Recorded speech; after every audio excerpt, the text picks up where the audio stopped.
वेदशाला के सभी दर्शकों को मेरा भावपूर्ण नमस्कार।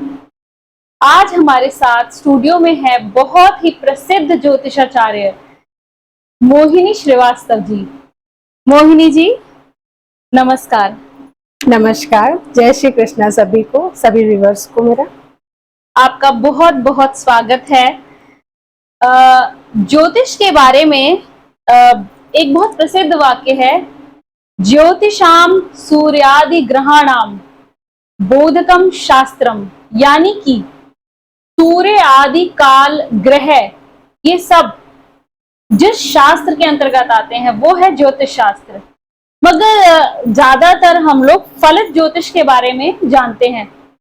ज्योतिष जो है वो एक भविष्य के बारे में भी बताता है। मैंने सही कहा मोहिनी जी? जी, आपने बिल्कुल सही कहा कि ज्योतिष भविष्य को तो बताता ही है, लेकिन साथ में ज्योतिष एक जीवन जीने की कला है। और अगर हम अपना जीवन सही से जीते हैं तो वो हमारे भविष्य के लिए भी अच्छा हो जाता है। इसलिए ज्योतिष भविष्य के बताने की कला भी है और जीवन जीने की कला भी है। तो आप ज्योतिष में आपने कहाँ से विद्या प्राप्त करी? मैंने ज्योतिष में विद्या प्राप्त करी है, साउथ के एक बहुत प्रसिद्ध आचार्य हैं, उनसे मैंने वैदिक सीखा, न्यूमरोलॉजी सीखी और टैरो भी मैंने उनसे सीखा है। तो और अब मैं उनसे और भी आगे की बहुत कुछ सीखती रहती हूँ। तो वो साउथ के एक बहुत प्रसिद्ध ज्योतिषाचार्य जी हैं, उनसे मैंने सीखा। जी, ज्योतिष में जैसे कि बोला जाता है ना कि ये नंबर्स होते हैं, कुछ नंबर्स होते हैं 1 से लेके 9 तक। शायद आप मुझे बता रहे थे कि ये हमें रूल करते हैं। तो मतलब ये नंबर कैसे निकाला जाता है? ये नंबर क्या होता है? ज्योतिष में नंबर नहीं, प्लैनेट्स होते हैं। 9 प्लैनेट्स होते हैं, 9 ग्रह जिनको बोलते हैं। जी जी। तो 9 ग्रह हमारी लाइफ में कैसे रूल करते हैं, कब किसका समय आता है। कुंडली में तो वैसे 12 ग्रह होते हैं, 12 घर होते हैं, 12 हाउस होते हैं, लेकिन हमारी लाइफ में 9 ग्रह रूल करते हैं, जो कि हर किसी के अपने अपने समय पे रूल करते रहते हैं। हर किसी का अपना समय होता है। जैसे आप सूर्य का मान लीजिए, चंद्रमा का मान लीजिए, और मंगल है, गुरु है, बुध है, बृहस्पति है, शुक्र और शनि, राहु केतु भी साथ में आते हैं। तो हम इन सबको, प्लैनेट्स को, एक अपना अपना इनका वक्त होता है। ये सब अपने अपने समय पे रूल करते हैं और किसका कैसा इफेक्ट पड़ता है वो डिपेंड करता है आपके वर्क पे, आपकी सोच पे और आपके जीवन जीने की कला पे डिपेंड करता है। तो ये जो ग्रह होते हैं, ये जो 12 ग्रह होते हैं, इनके क्या नाम होते हैं? जैसे कि मैंने बताया, सूर्य, चंद्रमा, मंगल, बुध, बृहस्पति, शुक्र, शनि, राहु और केतु, ये 2 प्लैनेट्स भी हमारी लाइफ में बहुत बड़ा इफेक्ट डालते हैं। तो राहु और केतु जी। तो जैसे राहु और केतु कहते हैं ना कि कुछ तो बुरे ग्रह हैं, उनसे बच के रहो, कुछ अच्छे ग्रह हैं। तो ऐसा भी कुछ होता है कि कुछ अच्छे ग्रह हैं वो अच्छा करते हैं, कुछ बुरे ग्रह होते हैं? देखिए, ग्रह सारे अच्छे होते हैं, बस डिपेंड करता है कि हमारी लाइफ पे वो क्या इफेक्ट डाल रहे हैं। जी। कि सबकी डिग्रियां होती हैं, किसकी कौन सी डिग्री है, कितने, कौन किसको देख रहा है। बस यहाँ पर अगर चीजें सही हो जाती हैं कि कौन सा ग्रह किसको देख रहा है, किसकी किसके साथ युति हो रही है, उसके अकॉर्डिंग अगर चीजें चलती हैं तो हमारे लाइफ में सब कुछ अच्छा चलता है। कभी अगर किसी की दृष्टि गलत हो गई या सही नहीं हुई, किसी की युति सही नहीं हुई, तो वो हमारी लाइफ में थोड़ा सा गलत इफेक्ट डाल देती है। तो बस उसी को ठीक करने के लिए ज्योतिष की जरूरत पड़ती है। यही अगर ज्योतिषाचार्य आपको सही से बता दे कि इस समय आपकी ये शनि की दशा या जिसकी भी दृष्टि है नहीं सही है, आप इसके लिए ये उपाय कर लीजिए, तो आपका काफी हद तक ठीक हो सकती है, समस्याएं ठीक हो सकती है। जी, आप कह रहे हैं कि शनि की दशा, तो शनि कहते हैं ना कि शनि की दृष्टि पड़ गई या शनि की दशा खराब है, तो शनि क्या फिर कुछ गलत हो जाता है हमारी लाइफ में? ऐसे बोलते हैं मतलब कि शनि शनि चढ़ गया इसके ऊपर तो। हाँ, शनि को एक बहुत गलत एंगल से देखा जाता है, बट ऐसा है नहीं। जी। बस क्या है ना कि शनि थोड़ा धीरे धीरे चलता है। जैसे और सारे प्लेनेट आते हैं, 1 साल रूल करते हैं, चले जाते हैं, लेकिन शनि जो आता है तो 2.5 साल आपके रहता ही रहता है। और जब ये ढैया में चलता है, फिर इसकी 7.5 चलती है, तो इस तरह से करके वो शनि धीरे धीरे, जो स्लो स्लो, शनि को हम ये कह सकते हैं कि एक वृद्ध आदमी जो 60 से 80 साल का वृद्ध व्यक्ति होता है, तो उसके अंदर कितनी एनर्जी होगी, अब आप ये समझ सकते हैं। तो वो उसके अकॉर्डिंग चलता है, इसलिए शनि थोड़ा, लोग कहते हैं ना कि थोड़ा गलत प्रभाव डालता है, और जी, कुछ नहीं होता है। जी। तो मोहिनी जी, ये शनि जो है अगर हम पर भारी है, तो इसके कुछ बहुत सरल उपाय हैं जो हमारे दर्शक जान सकें कि बच सके इनकी दृष्टि से? हाँ बिल्कुल, शनि की सबसे पहले तो अगर आप शनि के मंदिर में जाते हैं, जी। तो कभी सामने नहीं खड़े होना है आपको। कभी भी सामने सीधे शनि भगवान के सामने खड़े होकर आपको कभी भी पूजा नहीं करनी, क्योंकि शनि भगवान की सीधी दृष्टि नहीं अच्छी होती है। ओह! और आपको साइड में खड़े होकर पूजा करनी है। पीपल के पेड़ के नीचे दिया जलाइए, इसमें कुछ भी नहीं लगता है, आप अपने घर से लेकर जाइए, शनि भगवान आपके खुश हो जाएंगे। और शनिवार को शनि के मंदिर में जाके तेल चढ़ाइए, काले तिल चढ़ाइए, उड़द की दाल चढ़ाइए, जो साबुत दाल होती है उसको चढ़ाइए। तो इन सब छोटे छोटे घर के उपायों से शनि भगवान हमारे प्रसन्न हो जाते हैं, उनको कोई बहुत बड़ा उपाय नहीं चाहिए। जी, जी। आप हाँ, तो नंबर्स अभी के जैसे बारे में। आपने शनि का उपाय हमारे से पूछा, तो मैंने आपको बताया कि शनि एक बहुत छोटी सी चीजों से खुश हो जाते हैं, इनके लिए बहुत बड़ा उपाय नहीं करना है और बहुत ज्यादा खर्चा भी नहीं करना है। इसी तरह राहु केतु है, ये जी। सारे शनि के ही एजेंट हैं। राहु केतु अलग नहीं है, शनि से ही जुड़े हुए। अगर आपने शनि भगवान को खुश कर दिया तो राहु केतु भी खुश रहते हैं। अब आपने सुना होगा पहले के जमाने में, बहुत पहले की बात है, मैं आपको एक छोटी सी कहानी के माध्यम से बताती हूँ। एक बहुत पहले के टाइम में जो हमारी मम्मी दादी नानी हमारी जो कहती थी, कहीं भी पूजा करने जाओ, जैसे वट अमावस की पूजा होती है, सब लोग जाते हैं बरगद के पेड़ की पूजा करने। तो जब वापस लौट कर आते थे तो मेरी मम्मी दादी, मैंने देखा इन लोगों को कि ये पहले देहरी की पूजा करती थी, जो हमारे घर की जो दहलीज होती दहलीज। है, हाँ, दहलीज की पूजा करती थी। तो उस समय नहीं समझ आता था ये सब चीजें क्या है। जैसे जैसे मैं ज्योतिष में आती गई तो मुझे समझ में आ गया कि ये दहलीज की पूजा क्यों होती है, ये क्यों करती है। कहते अगर आपके, लोग कहते हैं आप अपने कुल देवता देवी आपके नाराज हैं, रुष्ट हो गए, कोई नाराज नहीं होते। अब हमारे राहु केतु जो हमारे दहलीज हैं, जो हमारे दरवाजे हैं, अगर हम इनको खुश कर दो और इसके बाद हम घर में घुसे तो हमारा सब कुछ सही हो जाएगा। हमारे कुल देवी देवता कभी नाराज नहीं होते। लेकिन जो राक्षस प्रवृत्ति के लोग हैं, जैसे कि हमारे राहु हो गए और केतु जी हो गए, तो ये थोड़े से राक्षस प्रवृत्ति के, क्योंकि थोड़े से क्या, ये पूरे राक्षस प्रवृत्ति के लोग हैं। आपको पता ही होगा समुद्र मंथन की कहानी तो सभी जानते हैं कि उस टाइम पे ही ये राहु केतु का जन्म हुआ था, विष्णु जी ने किया था, कैसे हुआ था, इन लोग को अमृत नहीं पीना था। ये बहुत लंबी कहानी है, किसी दिन आराम से सुनाऊंगी। लेकिन आज मैं आपको ये बताना चाह रही थी कि दहलीज की पूजा क्यों जरूरी होती है। सभी को करनी चाहिए, चाहे वो आप दिवाली हो, होली हो, अमावस हो, पूर्णिमा हो, दहलीज की पूजा आपको हमेशा जी, करनी चाहिए। जी। वो हाँ, तो मतलब राहु केतु हम दहलीज की पूजा करके ठीक कर शांत सकते हैं। कर सकते हैं। हाँ, शनि के बारे में भी आपने हमें बताया। हाँ, शनि के बारे में बताया, तो शनि जी, की पूजा तो हम शनि मंदिर में जाके जी, करते हैं। जी। इसके बाद राहु केतु हमारे घर से ही शुरू हो जाते हैं। अगर हमने अपने घर के बाहर अपने राक्षसों को खुश कर दिया, इसके बाद अगर हम घर के अंदर प्रवेश करते हैं, तो अब हमारा घर पूरी तरह से सुरक्षित है। बिल्कुल। जो हमारी दहलीज होती है वो होता है राहु, और जो चौखट होती है वो होता है केतु, क्योंकि केतु का सिर नहीं है और राहु का सिर्फ बहुत। धड़ है। हाँ, तो अब केतु की आंखें देखेगा कहाँ, देखने के लिए भी तो चाहिए। जी। तो देखने के लिए वो दोनों एक साथ ही रहते हैं। कभी आप मंदिर गए होंगे, आपने देखा होगा कि दरवाजे बहुत छोटे छोटे होते हैं।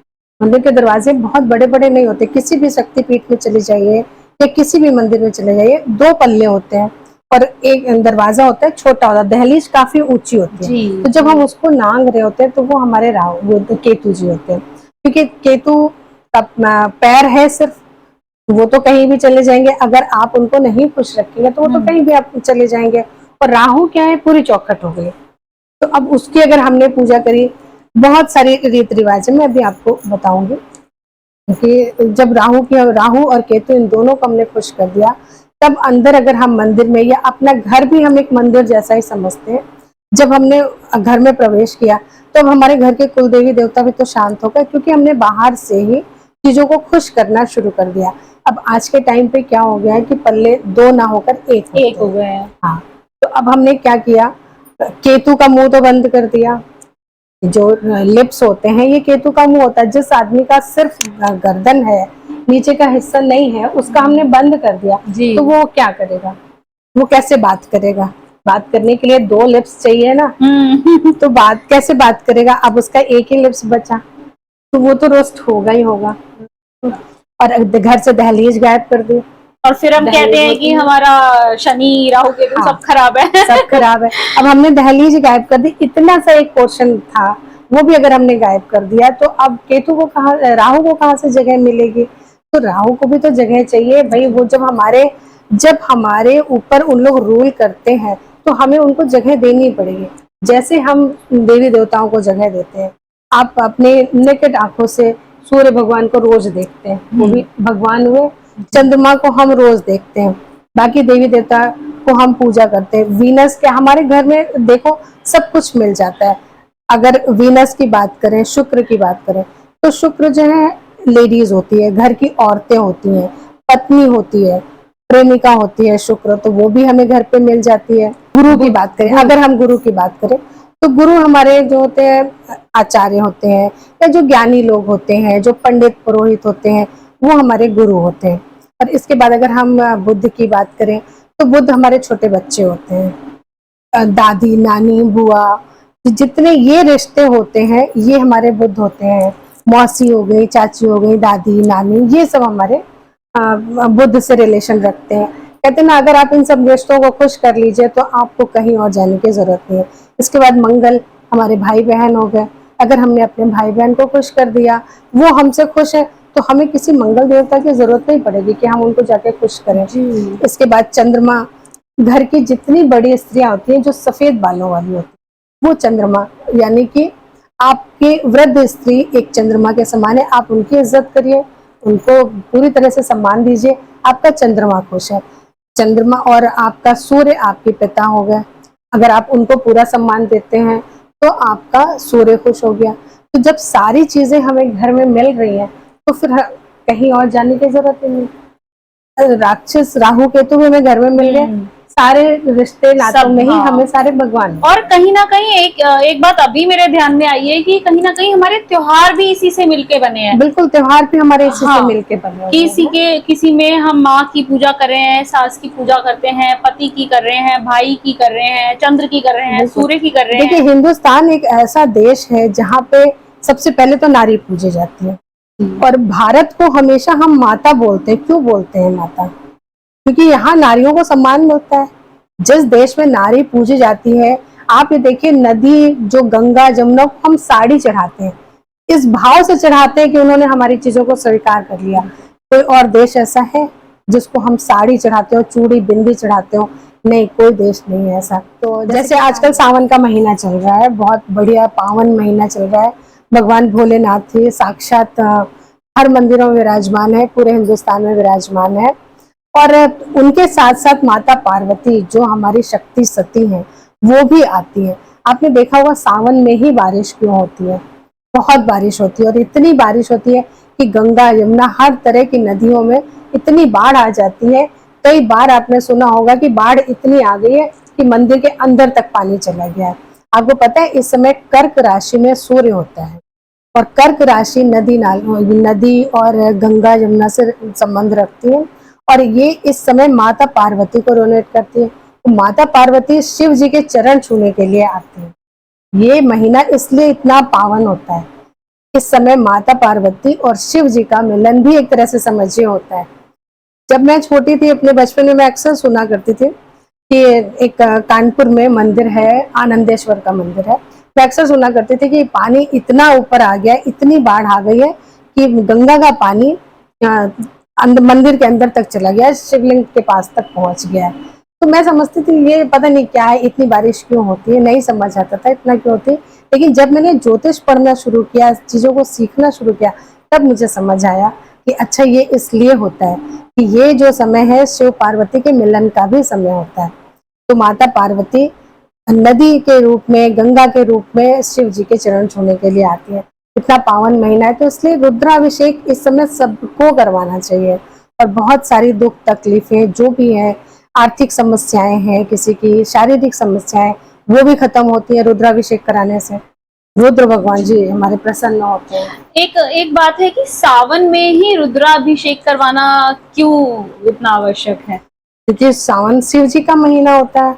अगर आप सावन में रुद्राभिषेक कराते हैं तो साल में एक बार करा लीजिए, और अगर आप किसी और मंथ में रुद्राभिषेक कराते हैं तो आपको हर महीने कराना पड़ेगा। फिर कहते हैं अगर किसी सावन में सिर्फ एक बार करा लेंगे आपका पूरा साल चल जाएगा, और अगर किसी और मंथ में आप कराते हैं तो आपको 12 कराने पड़ेंगे। क्योंकि ये एक नियम होता होगा, या नियम ही है ये, कि किसी और महीने में अगर आप रुद्राभिषेक कराते हैं तो फिर आपको और कराने पड़ेंगे, लेकिन सावन में अगर आप कराते हैं तो साल में एक बार करा सकते हैं। जी जी। आपने बहुत अच्छा बताया है, मगर एक कंफ्यूजन आती है दिमाग में कि जैसे आप बता रहे थे ना कि किसी का सूर्य अच्छा है, तेज है, किसी का चंद्र अच्छा है, तो ये सारे जो ग्रह होते हैं, क्या ये सबकी लाइफ में ही अलग अलग इफेक्ट डालते हैं? जैसे अगर मान लीजिए मैं अपने बारे में बात कर रही हूँ, तो मेरा मान लीजिए सूर्य बहुत तेज है और चंद्र भी बहुत तेज है, तो क्या मैं सफलता की सीढ़ियां चढ़ती जाऊंगी? फिर क्या राहु शनि ये सब इफेक्ट नहीं डालते हैं, या किसी की लाइफ में सारे ही ग्रह इफेक्ट डालते हैं हाँ देखिए, सफलता के लिए?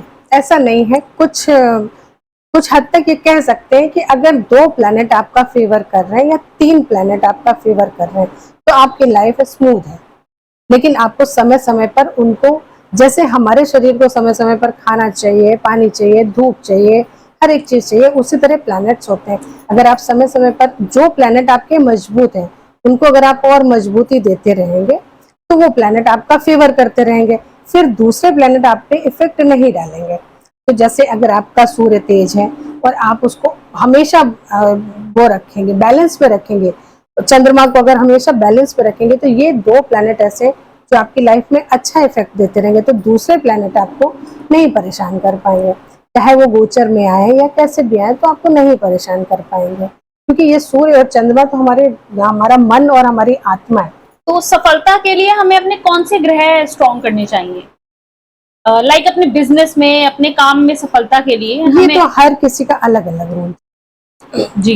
हर किसी की कुंडली देखकर ही बता। और अगर मान लो किसी को आर्थिक तंगी है, पैसे की कमी है किसी की लाइफ में, तो आप अपना ऐश्वर्य बढ़ाइए, आप अपने शुक्र भगवान को ठीक करिए, क्योंकि शुक्र भगवान हर कुछ देने वाले हैं। आपकी शारीरिक सुंदरता भी देने वाले हैं, आपकी आर्थिक सुंदरता भी देने वाले हैं। तो जब आर्थिक रूप से आप मजबूत होते हैं तो आप सुंदर होते हैं। उसके लिए अगर आप शुक्र भगवान आपके अच्छे हैं, या शुक्र अच्छा है आपका, तो आपका हर चीज सुख, कहते हैं ना, ऐश्वर्य भी आपको वही देंगे और आपकी सुंदरता भी आपको वही देंगे। तो शारीरिक और आर्थिक दोनों सुंदरता शुक्र भगवान देने वाले होते हैं। ऐश्वर्य के दाता उनको ही बोलते हैं, शुक्र भगवान। जी जी। आप एक बार ये बता रहे थे कि जैसे कि श्री रामचंद्र जी हैं, उनको सूर्य उनका कुल है, और अभी आप कुल देवता के बारे में भी बता रहे थे। तो अगर मान लीजिए श्री राम का सूर्य इतना तेज था, या वो सूर्य ही उनके कुल के देवता थे, तो उनको इतनी परेशानियों का सामना क्यों करना पड़ा अपनी लाइफ में? हाँ, आपने बहुत अच्छी बात पूछी है कि रामचंद्र जी इतने बड़े भगवान होते हुए भी मर्यादा पुरुषोत्तम एक पुरुष के रूप में आए, क्यों आए? तो उसका रीजन मैं आपको बताती हूँ क्या था।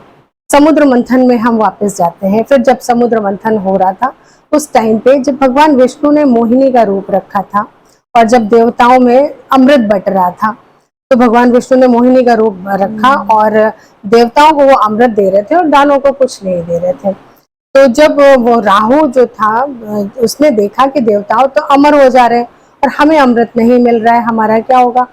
तो मायावी शक्ति आप जानते हैं, देवताओं से ज्यादा बड़ी होती है मायावी शक्ति। देवता लोगों के पास ऐसी कोई शक्ति नहीं होती, वो तो हमेशा दानव से हारते रहते थे, लेकिन उनके पास ऐसी शक्ति होती थी कि कोई भी रूप वो धारण कर सकते थे। उन्होंने अपना रूप धारण किया और जाके बैठ गए सूर्य और चंद्रमा के बीच में ही जाके वो बैठ गए। तो भगवान थे, वो उनको तो सब पता ही था, विष्णु जी को तो सभी पता था।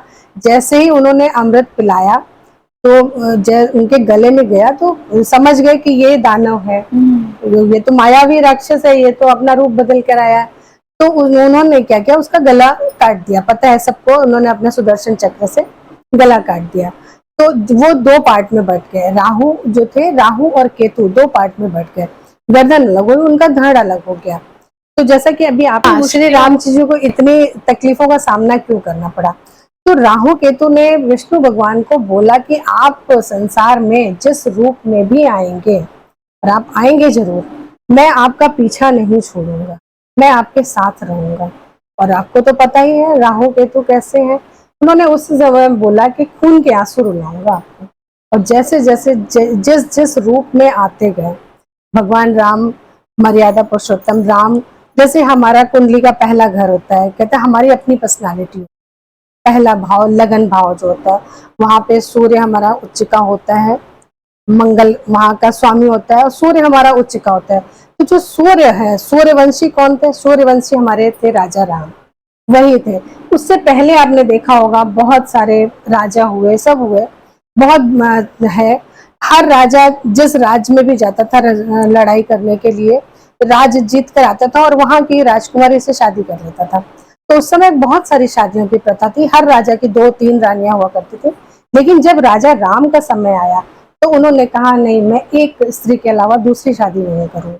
तो उन्होंने अपनी मर्यादा का पालन किया, और इसी तरह से वो हर एक चीज में धर्म को निभाते चले गए। इसलिए कहते हैं लगन हमारा धर्म भाव होता है। वो सिर्फ धर्म धर्म धर्म की बात करते थे। वो सब कुछ जानते थे, सारी लीलाएं जानते थे, सबके लिए उन्होंने बहुत कुछ किया, लेकिन अपने लिए उन्होंने कुछ नहीं किया। अपने बच्चों से भी वो हमेशा अलग रहे, अपनी बीवी से भी वो हमेशा अलग रहे, क्योंकि वो मर्यादा पुरुषोत्तम थे। वो जानते थे हर लीला को, और ये करना उनके लिए जरूरी था, क्योंकि तभी वो हमारे मर्यादा पुरुषोत्तम कहलाए। और आज इसीलिए वो मर्यादा स्थापित करने आए, इसलिए वो धर्म को बताने के लिए, हिंदू सनातन धर्म को बताने के लिए और मर्यादा को बताने के लिए वो आए थे। क्योंकि यहाँ पे तो देखिए, चाहे आप कोई भी हो, भगवान यहाँ पे जो भी इंसान आया, इंसान के रूप में जो भी आया, जब बिना तकलीफ के किसी को कुछ नहीं मिलता।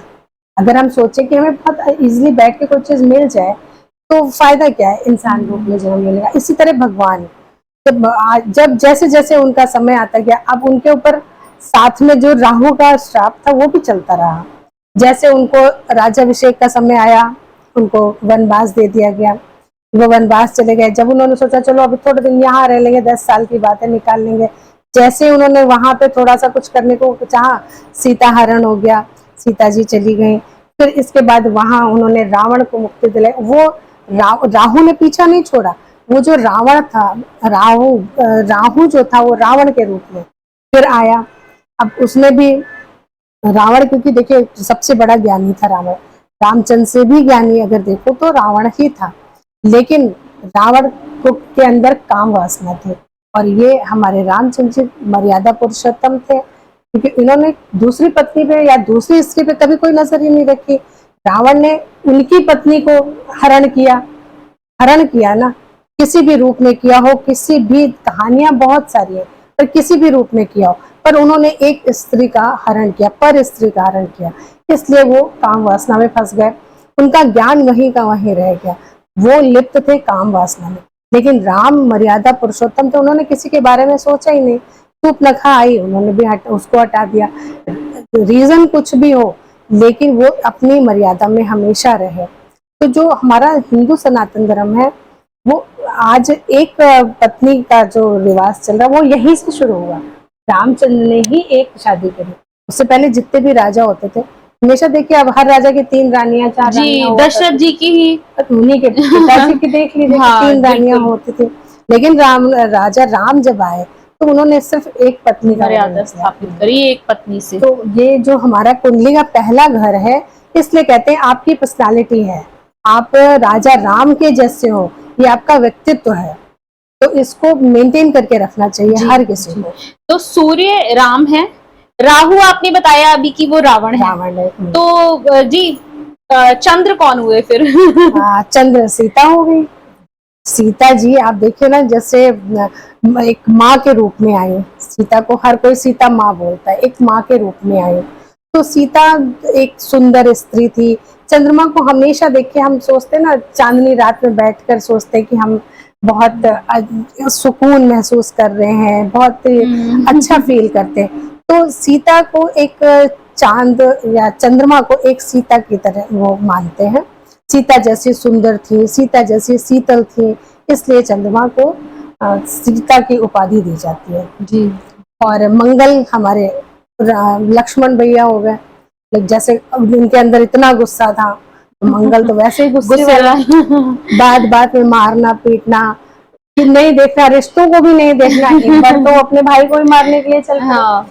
शत्रु वो जो भरत थे, भरत जी। उन्हीं को मारने के लिए चल पड़े, जी जी। क्योंकि उनको उनके गुस्से के आगे उनको कुछ नहीं समझ आता था। तो मंगल हमेशा देखना, मंगल कहते हैं ना गुस्से का कारण है, तो गुस्सा हो गया मंगल। खून ब्लड के अंदर जो खून दौड़ रहा होता है वो हमारा मंगल हो गया।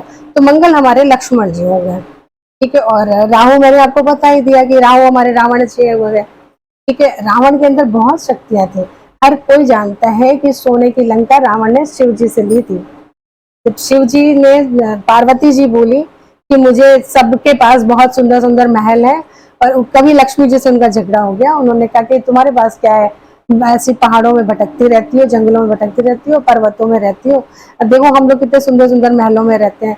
तो वो सीधे गई शिव जी के पास कि मुझे भी चाहिए एक सुंदर सा महल, और सबसे सुंदर महल चाहिए, मुझे सोने का महल चाहिए। उन्होंने कहा तुम रह नहीं पाओगे। बोले कोई बात नहीं, रह पाओ नहीं रह पाओ, मुझे चाहिए सोने का महल।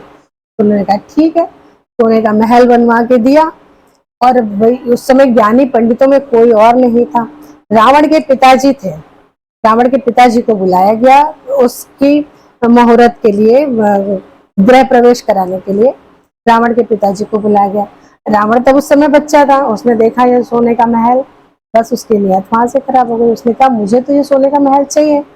जब उन्होंने कहा क्या दक्षिणा दे, उन्होंने कहा सोने का महल चाहिए मुझे। रावण ने वो सोने का महल तो ले लिया।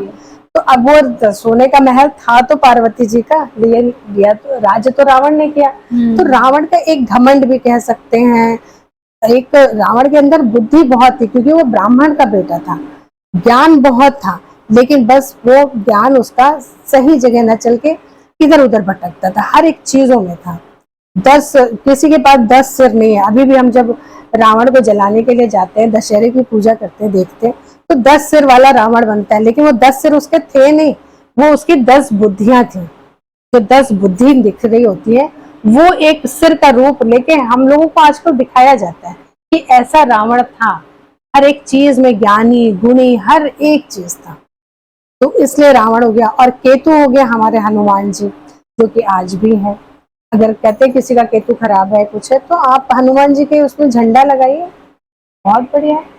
झंडे के रूप में केतु जी हमेशा रहते हैं, और वो राम से बड़े, राम के भक्त हनुमान जी, तो ये केतु जी का तो यही है।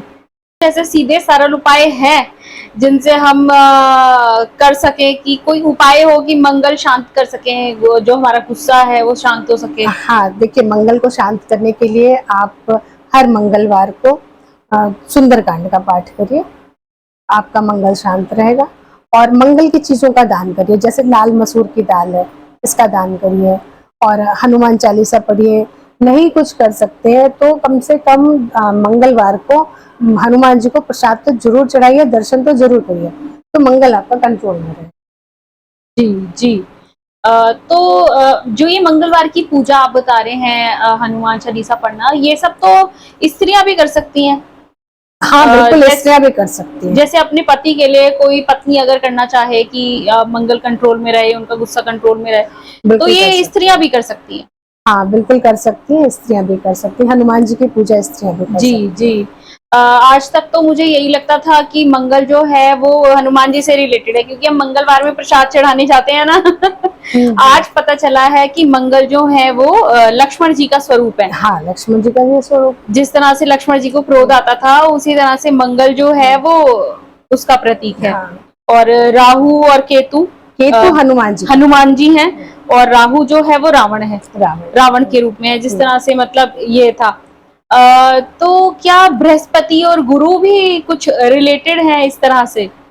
बृहस्पति देखिए, जो हमारे वशिष्ठ जी थे, और ये जो जिनको आचार्य बोलते थे, जो गुरु थे, वो हैं गुरु, ज्ञानी। गुरु। हाँ, ज्ञानी, जो ज्ञानी व्यक्ति था, जो गुरुकुल में पढ़ाते थे, जो आध्यात्मिक थे उस समय, वो गुरु थे।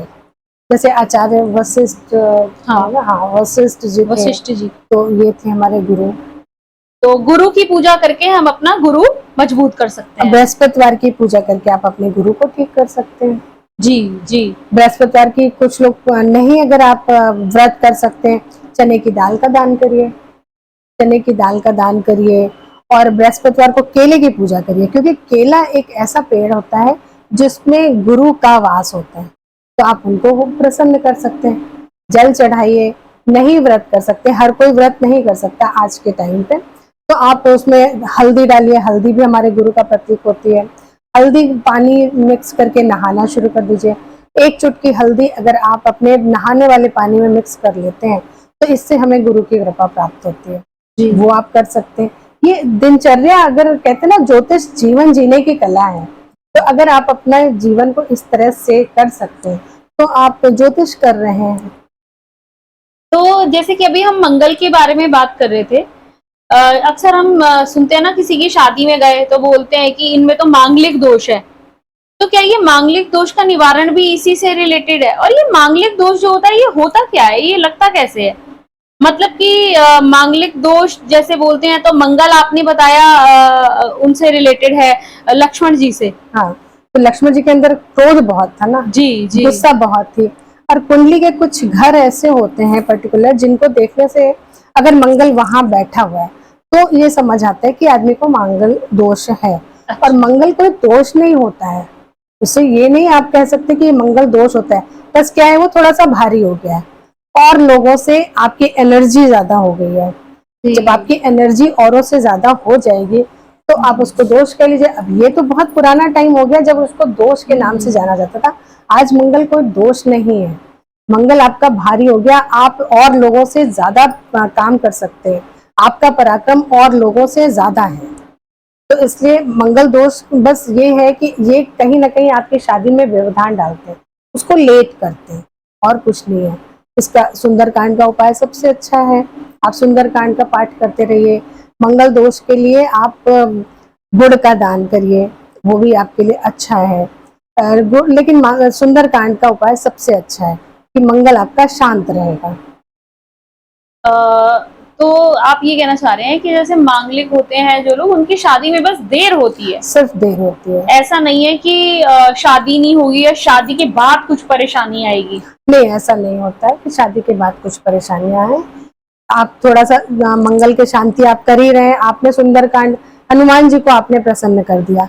अब हनुमान जी को अगर आपने प्रसन्न कर दिया, तो फिर वो तो आपको हर तरह से, कहते हैं ना, नौनिधि के दाता होते हैं हनुमान जी, तो वो तो आपको सब नौनिधि के दाता होते हैं, तो वो आपको हर चीज देने वाले हैं। तो जो नौनिधि देने वाला होता है, वो आपकी ये ग्रह को शांत नहीं कर सकता, वो ग्रह को शांत भी करते हैं। तो एक ना ये भी होता है कि जैसे ये तो मांगलिक दोष है, ये तो आपने बहुत अच्छा बताया कि ये कोई दोष नहीं है। हाँ, ये कोई दोष ये नहीं। हमारी सोच है। हाँ। और ऐसे ही एक बोलते हैं ना, शनि की 7.5 चल रही है उसकी, 7.5 साल कहते हैं कि भैया शनि बैठा हुआ है, इसलिए मेरा तो टाइम खराब चल रहा है। तो शनि की 7.5 भी कुछ ऐसे ही है कि मतलब ये हमारा मानना है कि वो खराब टाइम है, या उसमें कुछ तंगी क्या आती होता है ना, हाँ, थोड़ा सा स्लो हो जाती है चीजें। तो शनि धीरे धीरे चलता है, धीरे तो धीरे। वो हाँ। कोई भी समय जब धीरे धीरे कटता है ना, तो बहुत भारी लगने लग जाता है। बस वो होता है। परेशानियां आती हैं, आप उनको शांत करते रहिए। हर एक चीज का उपाय है, आप रेमेडी करते रहिए। और समय समय पे आप अगर हर किसी को कुछ पहुंचा रहे हैं, हर खाने पीने की वस्तु हर किसी को मिल रही है, तो कोई आपसे नाराज ही नहीं हो सकता। तो चाहे वो शनि भगवान हो, चाहे गुरु हो, चाहे राहु हो, चाहे केतु, कोई भी हो। जैसे मैंने आपको देहरी पूजन के लिए बताया, अगर आप वो करते हैं, तो आपके राहु और केतु शांत हो गए। जब आपके राहु केतु शांत हो गए, तो आपके घर में शांति हो गई। आपने बाहर से ही उनको शांत कर दिया। घर में घुसने से पहले अगर आपके चीजें शांत है, तो आपके घर में तो शांति है ही है। हाँ हाँ हाँ। अगर आपके घर में शांति नहीं है तो इसका मतलब कहीं ना कहीं आपके ये जो बाहर राहु केतु जी बैठे हुए हैं, आपने इनको अशांत कर रखा है। आप अपना धैर्य पूजन शुरू कर दीजिए, आप देखिए कैसे आपके घर में शांति आ जाएगी। और शुक्रवार को करिए, आप बढ़िया दूध से थोड़े दरवाजों को धोइए और थोड़े से धैर्य पूजन करिए, जैसा कि हम करते भी हैं, दिवाली में करते भी हैं, ऐसा नहीं बाहर रंगोली बनाते हैं, आप ये करना शुरू कर दीजिए, आपके राहु केतु शांत हो जाएंगे। जी जी। तो ये शनि की जो साढ़े साती होती है, ये सबके जीवन में एक बार आती ही आती है? हाँ, सबके जीवन में एक बार आती है। अच्छा, और इसकी कोई रेमेडी हो सकती है, कोई इसका बहुत सरल उपाय सीधा सा कि तो अब शनि की पूजा का तो मैंने आपको बताया, शनि का दान करिए और आप दिया जलाइए। सबसे इनका सबसे अच्छा उपाय यही, कभी सामने खड़े होकर पूजा नहीं करनी है आपको, सीधी दृष्टि इनकी नहीं पड़नी चाहिए किसी भी। एक तो शनि वैसे भी इनकी साढ़े साती चल रही है, हाँ। ऊपर से आप अगर सामने खड़े हो गए तो वो ना चाहते हुए भी आप पे वही इफेक्ट दृष्टि पड़ी, हाँ। दृष्टि पड़ रही है, तो आप थोड़ा साइड में खड़े होकर उनकी पूजा करिए। ये भी एक सबसे अच्छा वो है शनि की दृष्टि से बचने का। बाकी साढ़े साती की देखिए बहुत सारी पूजा भी होती है, बहुत महंगी महंगी भी होती है, और सस्ती पूजा करनी है तो आप शनि भगवान को शनिवार को तेल चढ़ाइए, और जो ये ढकोत आते हैं इनको दान करिए। आप उड़द की पकौड़ियाँ बना के वो दान कर सकते हैं। जितना आप गरीबों को खुश रखेंगे, जो भिखारी होते हैं उनको खुश रखिए, आपका शनि उतना खुश रहेगा। रिक्शे वालों को आप खुश रखिए। तो अक्सर क्या होता है, लोग झगड़ा करते हैं रिक्शे वालों से, किसी और से नहीं करते, उनको 10 रुपए देने में उनको नहीं समझ आता, परेशानी आती है। हाँ। हाँ। तो आप इन लोगों को जितनी आप जो लेबर क्लास है जितना आप इनको खुश रखेंगे, शनि की साढ़े साती भी अगर आएगी तो वो कब चली जाएगी आपको पता नहीं। आप अपने लेबर क्लास को खुश रखें। जी जी। एक एक दोष और आता है, जब कोई जैसे बच्चा पैदा होता है तो वो ऐसे बोलते हैं ना कि ये गंड मूल में पैदा हुआ है, तो ये भी क्या दोष होते हैं? नहीं, ये भी दोष नहीं होता है। एक्चुअली क्या होता है, वो बड़ा स्पेशल चाइल्ड जिसको बोलते हैं ना, बच्चे मूल में बच्चे होते हैं। बस ये होता है कि कुछ भारी होता है, मूल उनका भारी होता है, जो कि केतु एक नक्षत्र होता है, केतु का नक्षत्र होता है, उसमें बच्चे होते हैं। जो बच्चे उसमें पैदा होते हैं उनको, और बहुत ये बच्चे अपनी लाइफ में बहुत राइज करते हैं, एक स्पेशल होते हैं, इनको अलग से ही पता चल जाता है कि ये बच्चे अब आज के टाइम पे ये सब चीजें बहुत ज्यादा होने लगी, पहले इतना नहीं था। लेकिन ये मूल और ये सब इनकी शांति करा लीजिए तो आप बच्चों की शांति भी हो जाती है। और उस समय जो हमारे मूल भारी हो गए हैं, जो जैसे कहते हैं ना बच्चा केतु के नक्षत्र में पैदा हुआ है, तो वो थोड़ा सा भारी हो जाता है। तो अगर आप मूल शांति की पूजा करा लेते हैं तो आपका, और ये पूजा होती है जब बच्चा पैदा होता है उसी दिन से लेकर 27 दिन तक ये पूजा होती है। 27वें दिन पर ये पूजा करी जाती है। बहुत बड़ी पूजा होती है, बहुत कुछ चाहिए होता है इसमें। अब पता नहीं आजकल कराते हैं लोग कि नहीं कराते हैं, लेकिन बहुत कुछ चाहिए होता है। मुझे नहीं लगता कि बड़े शहरों में लोग इतना कराते होंगे, ये अभी भी छोटे शहरों में अभी भी होती है पूजा। जी। इसके लिए क्या चाहिए होता है, देखिए शुरुआत वही से होती है। जैसे अगर कहते हैं अगर बेटा हुआ है तो इसकी पूजा की शुरुआत बृहस्पतिवार से होती है, अगर बेटी हुई है तो उसकी पूजा रविवार से होती है, क्योंकि रविवार मई जो हफ्ते का पहला या आखिरी दिन समझ लीजिए, और बृहस्पति बीच का दिन होता है। तो ये कहते हैं ना दोबारा जल्दी से कंसीव कर लो, इसलिए बृहस्पतिवार को पूजा करो।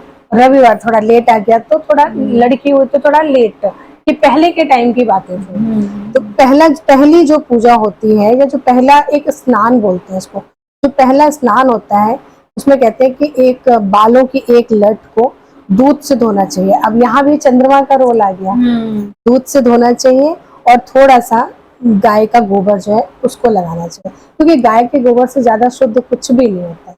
चंद्रमा और गोबर को हमने मिला दिया, गाय भी माता होती है, दो माताओं को मिला दिया तो आपकी वो शांति वहां हो गई। अब इसके बाद जब 27 दिन में पूजा करते हैं तो हर एक चीज 27 चाहिए होती है। जैसे कि जिस पानी से जो बच्चे की मम्मी होती है उसको नहलाया जाता है, उसके 27 मुंह होते हैं, जो छोटी छोटी, जैसे करवा आपने देखा होगा, करवे की छोटी सी टोटी होती है, उसमें वो 27 टोटी वाला करवा एक अलग से कुम्हार से बनवा के लाते हैं, और ये कोई नहीं देखता, घर में किसी को नहीं दिखाया जाता है। 27 पेड़ की पत्तियां होती हैं, 27 कुएं का पानी होता है, लेकिन अब तो कुएं कहीं नहीं मिलते, तो 27 नल का पानी आ जाता है। इसी तरह से अनाज होते हैं, हर एक चीज होता है। और ये क्योंकि भारी होता है तो उसमें जो तेल का कटोरा होता है, बच्चे जिस पे भी मूल भारी होते हैं, चाहे वो उसके पिता पे भारी हो या उसके ताऊ पे भारी हो, तो उनको सबसे पहले जब वो बच्चे का मुंह देखते हैं तो तेल के थ्रू ही देखते हैं, डायरेक्ट नहीं देखते।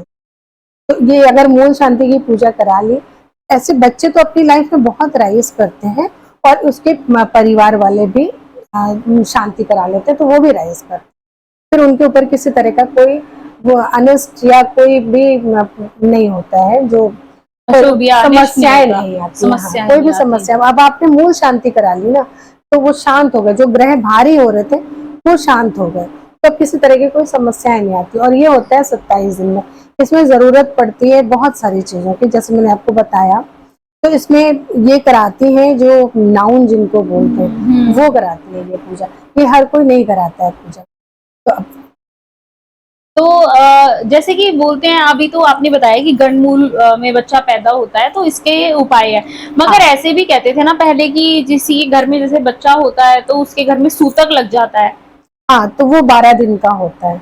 जी। 12 दिन का सूतक लग जाता है। 12 दिन तक बच्चा तो बाहर घूम रहा होता है, लेकिन उसकी मम्मी को वहां नहीं निकलना होता, क्योंकि सूर्य को नहीं देखा जाता है। सूर्य की पूजा करने के बाद ही जो जो लेडी होती है वो सूर्य की पूजा 12 दिन के बाद, हाँ, बरहों बोलते हैं उसको।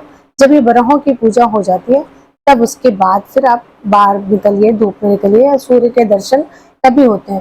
तो ये भी पूजा बहुत अच्छी होती है। सूर्य भगवान के चावल से, जो पिसा हुआ चावल होता है, उसको पीस के पूरा, यहाँ घर से जिस रूम से पूजा करते हैं उस रूम से लेकर पूरे, पहले आंगन होते थे या जहाँ से हमें सूर्य भगवान दिख रहे होते हैं, वहां तक पूरी एक लाइन बनाई जाती है, चंद्रमा सूर्य बनाया जाता है, उसी पे चल के। और वो बहुत सारी चीजें होती हैं, जैसे सूप का भी इसमें यूज होता है, पंखे का भी यूज होता है, बहुत सारी चीजों का यूज होता है।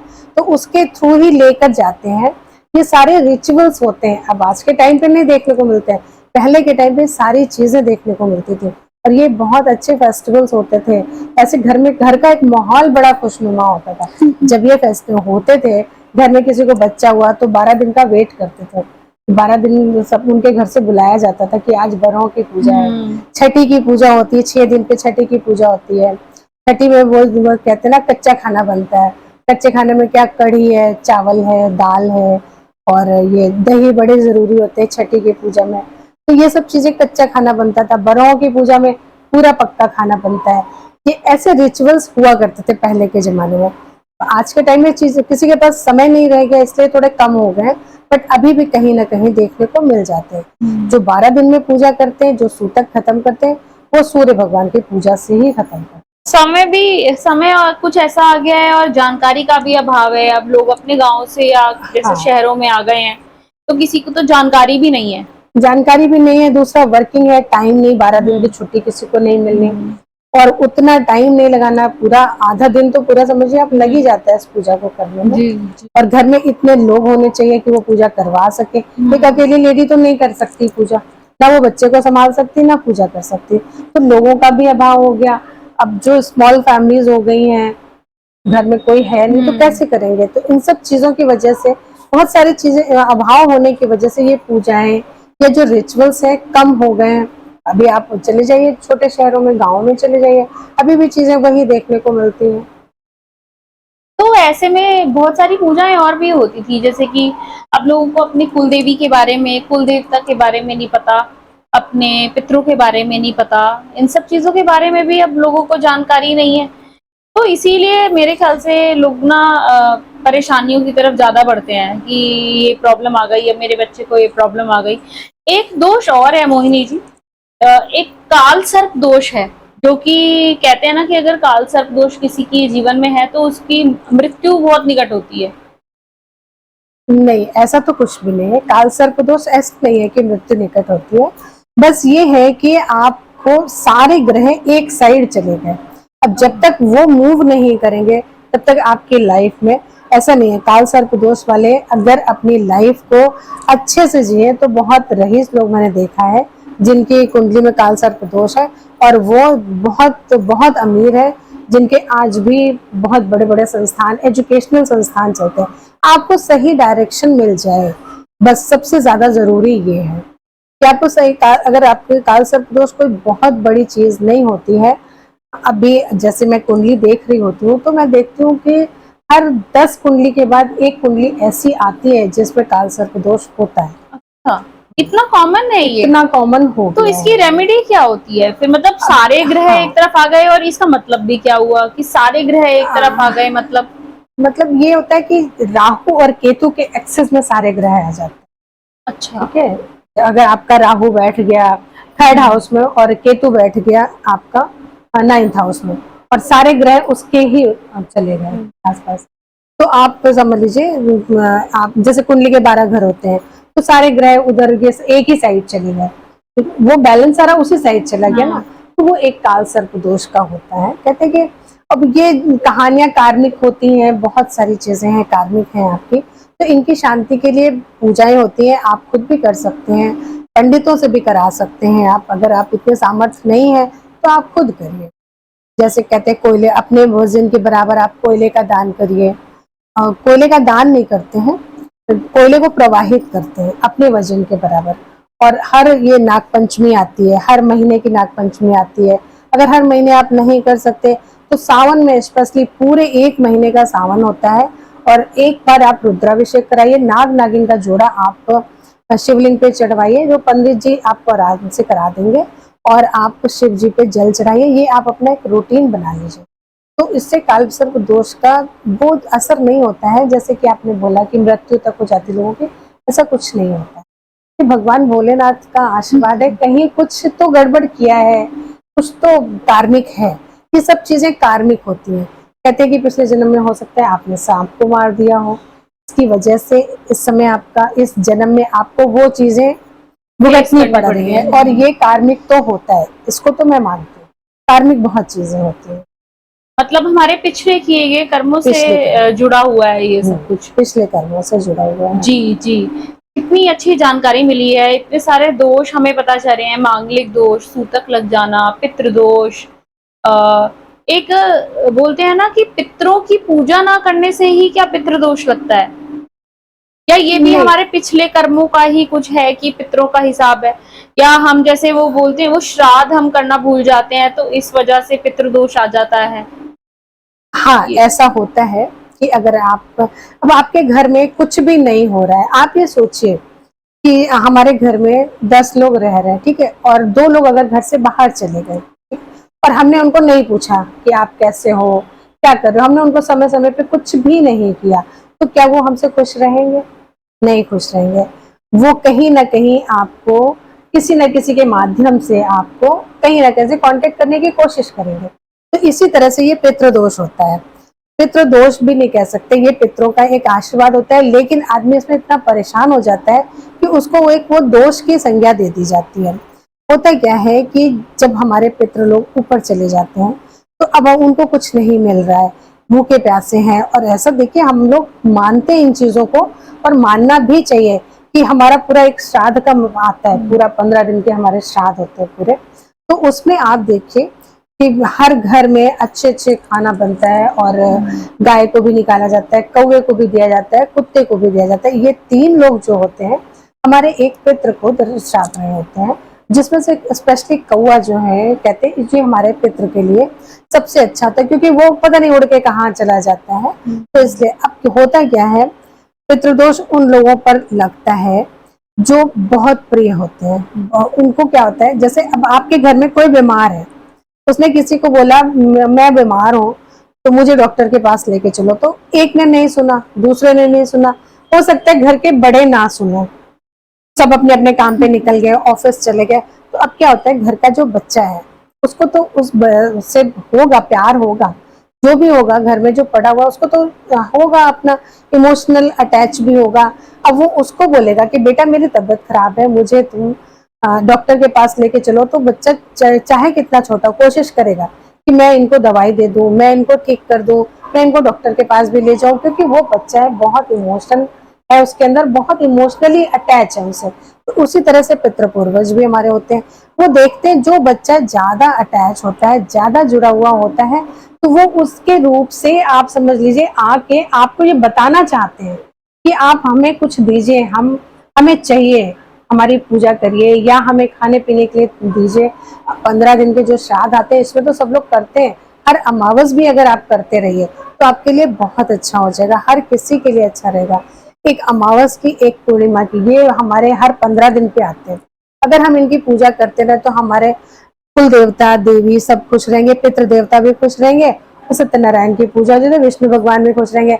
अब ना तो आपके घर से लक्ष्मी जी कहीं जा सकती है और ना आपको पितृ पूर्वज परेशान कर सकते हैं। तो ये साल में जो हमारे महीने भर में एक अमावस आती है, एक हमारी ये आती है पूर्णिमा। पूर्णिमा आती है। तो अगर आप अमावस में कुछ नहीं करना है आपको, जो पहला खाना बनता है उसमें एक मीठा रखिए, कुछ भी नहीं, अगर आप चावल में चीनी और दूध डाल के भी निकाल देंगे तो पितृ पूर्वज उससे भी खुश हो जाते हैं।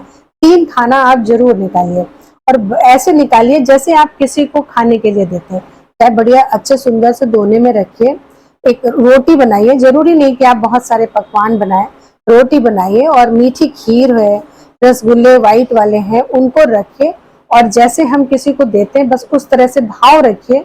सब देखिए, भावनाओं का खेल सारा कुछ होता है। आप अपने भाव अच्छे रखिए, अगर आप उसी भाव और श्रद्धा से किसी को कुछ भी दे रहे हैं तो वो कहीं भी बैठे हो, हमारे पितृ पूजक तो सब स्वीकार करते हैं। आप एक खाना कुत्ते को दीजिए, एक कौवे के लिए निकालिए, एक गाय के लिए निकालिए, एक एक रोटी में थोड़ा थोड़ा सा आपको चावल की खीर या व्हाइट कुछ भी निकालना है, और इस तरह इस भाव से कि मैं आपको ये चीज दे रही हूँ और जिसका है उस तक पहुंच जाए, ऐसी प्रार्थना करिए। आप देखिए आपके पितृ पूर्वज भी शांत रहेंगे। और ये पितृदोष जो मैंने आपको भी बताया ना, कि ये पितृदोष उन लोगों के ऊपर ही आता है जो बहुत इमोशनली अटैच होते हैं, क्योंकि अगर आप नहीं सुन रहे हो, घर का कोई व्यक्ति नहीं सुन रहा है, जो सुनेगा वो उसको सुना, उसके माध्यम से आपको बताने के लिए आए कि भैया मुझे ऐसा चाहिए, मैं बीमार हूँ, मुझे दवा चाहिए, वो चीज है। तो अगर हम पितृ पूर्वजों को देते रहेंगे तो वो शांत रहेंगे, नुकसान नहीं करते, किसी का भी नुकसान नहीं करते। और कभी भी कुल देवता पितृ पूर्वज कभी किसी के घर का नुकसान नहीं करते। तो अगर आप बाहर से शुरू करते हैं, कहते हैं ना कि झाड़ू का घर से बाहर की तरफ को लगाते हैं तो कचरा बाहर जाता है, और बाहर से अंदर की तरफ लगाते हैं तो कचरा अंदर की तरफ आता है। तो हमें बाहर निकालनी है चीजें, अंदर नहीं लानी है।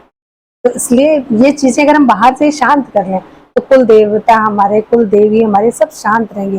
सबको समय समय पर चीजें मिलनी चाहिए, एक हर किसी को मिलती है। अगर हम एक इंसान है, हमें समय पर खाना नहीं मिलेगा, पानी नहीं मिलेगा तो हमें भी परेशानी होगी। उसी तरह से हमारे देवी देवता भी होते हैं, तो उनको अगर हम समय समय पर देते रहे तो कोई अनिष्ट नहीं होता, कोई किसी का नुकसान नहीं करते हैं। स्पेशली कुल देवी देवता लोग कहते हैं नाराज हैं, रोस्ट है, कभी नहीं रोस्ट होते अगर उनको हर चीज आप समय समय पर देते रहे।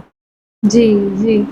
आ, ये सब तो बहुत अच्छी बातें हैं जो आपने बताई हैं, कि एक लाइन आपने भी बीच में बोली थी कि सब कुछ भावनाओं का खेल है। सब भावनाओं का खेल है। एक सवाल हमारे दर्शकों की तरफ से आया है, क्योंकि सावन का महीना चल रहा है और आपने अभी बताया भी था कि रुद्राभिषेक जो है वो सावन का रुद्राभिषेक कितना इम्पोर्टेंट है। तो सावन से जुड़ा ही एक सवाल है दर्शकों का कि सावन में जो हम एक लोटा जल जो हम शिवलिंग पे चढ़ाते हैं, इसके साथ हम कुछ बोल सकते हैं शिव जी को अपने मनोरथ, ताकि हमारे मनोकामनाएं जल्दी पूरी हो। हाँ, नमः शिवाय का जाप करते रहिए, आप बराबर नमः शिवाय का जाप करते रहिए।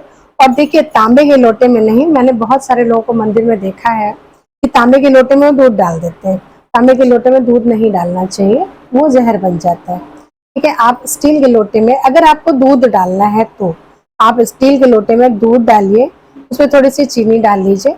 ये आपका एक समझ लीजिए उसका जो कहते हैं ना पंचामृत बन गया। अब उससे आप अगर अभिषेक कर रहे हैं, चाहे थोड़ा सा ही कर रहे हैं, तो भगवान भोलेनाथ तो छोटी सी चीजों में प्रसन्न हो जाते हैं, वो आपके प्रसन्न हो जाएंगे, उनको आप अभिषेक करिए। और अगर एक बार इस पूरे महीने में एक किसी भी दिन अगर आप एक रुद्राभिषेक करा सकते हैं तो वो करा लीजिए, भगवान भोलेनाथ का आशीर्वाद मिल जाएगा, माँ पार्वती का आशीर्वाद साथ में मिल जाता है। तो आपकी चीजें लाइफ ना बैलेंस रहती है, और खुद को भी बहुत अच्छा फील होता है जब धार्मिक कार्य हम अपने घर में करते हैं या कहीं करते हैं, कोई अनुष्ठान करते हैं, तो खुद को बहुत अच्छा फील होता है। जी। शिव जी तो परम पिता पर ब्रह्म है, और मैंने कहीं पे पढ़ा है कि सारे ग्रह जो हैं वो शिव जी के अधीन है। बिल्कुल सही, आपने बिल्कुल सही सुना है आपने। देखिए, जैसे सूर्य है, सूर्य भगवान क्या है? कहते हैं आत्मा है, हमारी आत्मा क्या है? सूर्य है। और क्या कहते हैं सूर्य भगवान को? वो हमारे पिता हैं। अब अगर शरीर का भोजन क्या है, अगर हम अपने शरीर को स्वस्थ रखना चाहेंगे तो हम अन्न खाना चाहेंगे ना, और सभी खाते हैं। और अगर हम अपनी आत्मा को खुश रखें तो क्या चाहिए? आत्मा को खुश रखने के लिए प्रेम चाहिए ना। आत्मा किससे खुश होती है? उसको कोई भोजन नहीं चाहिए, उसका भोजन है प्रेम।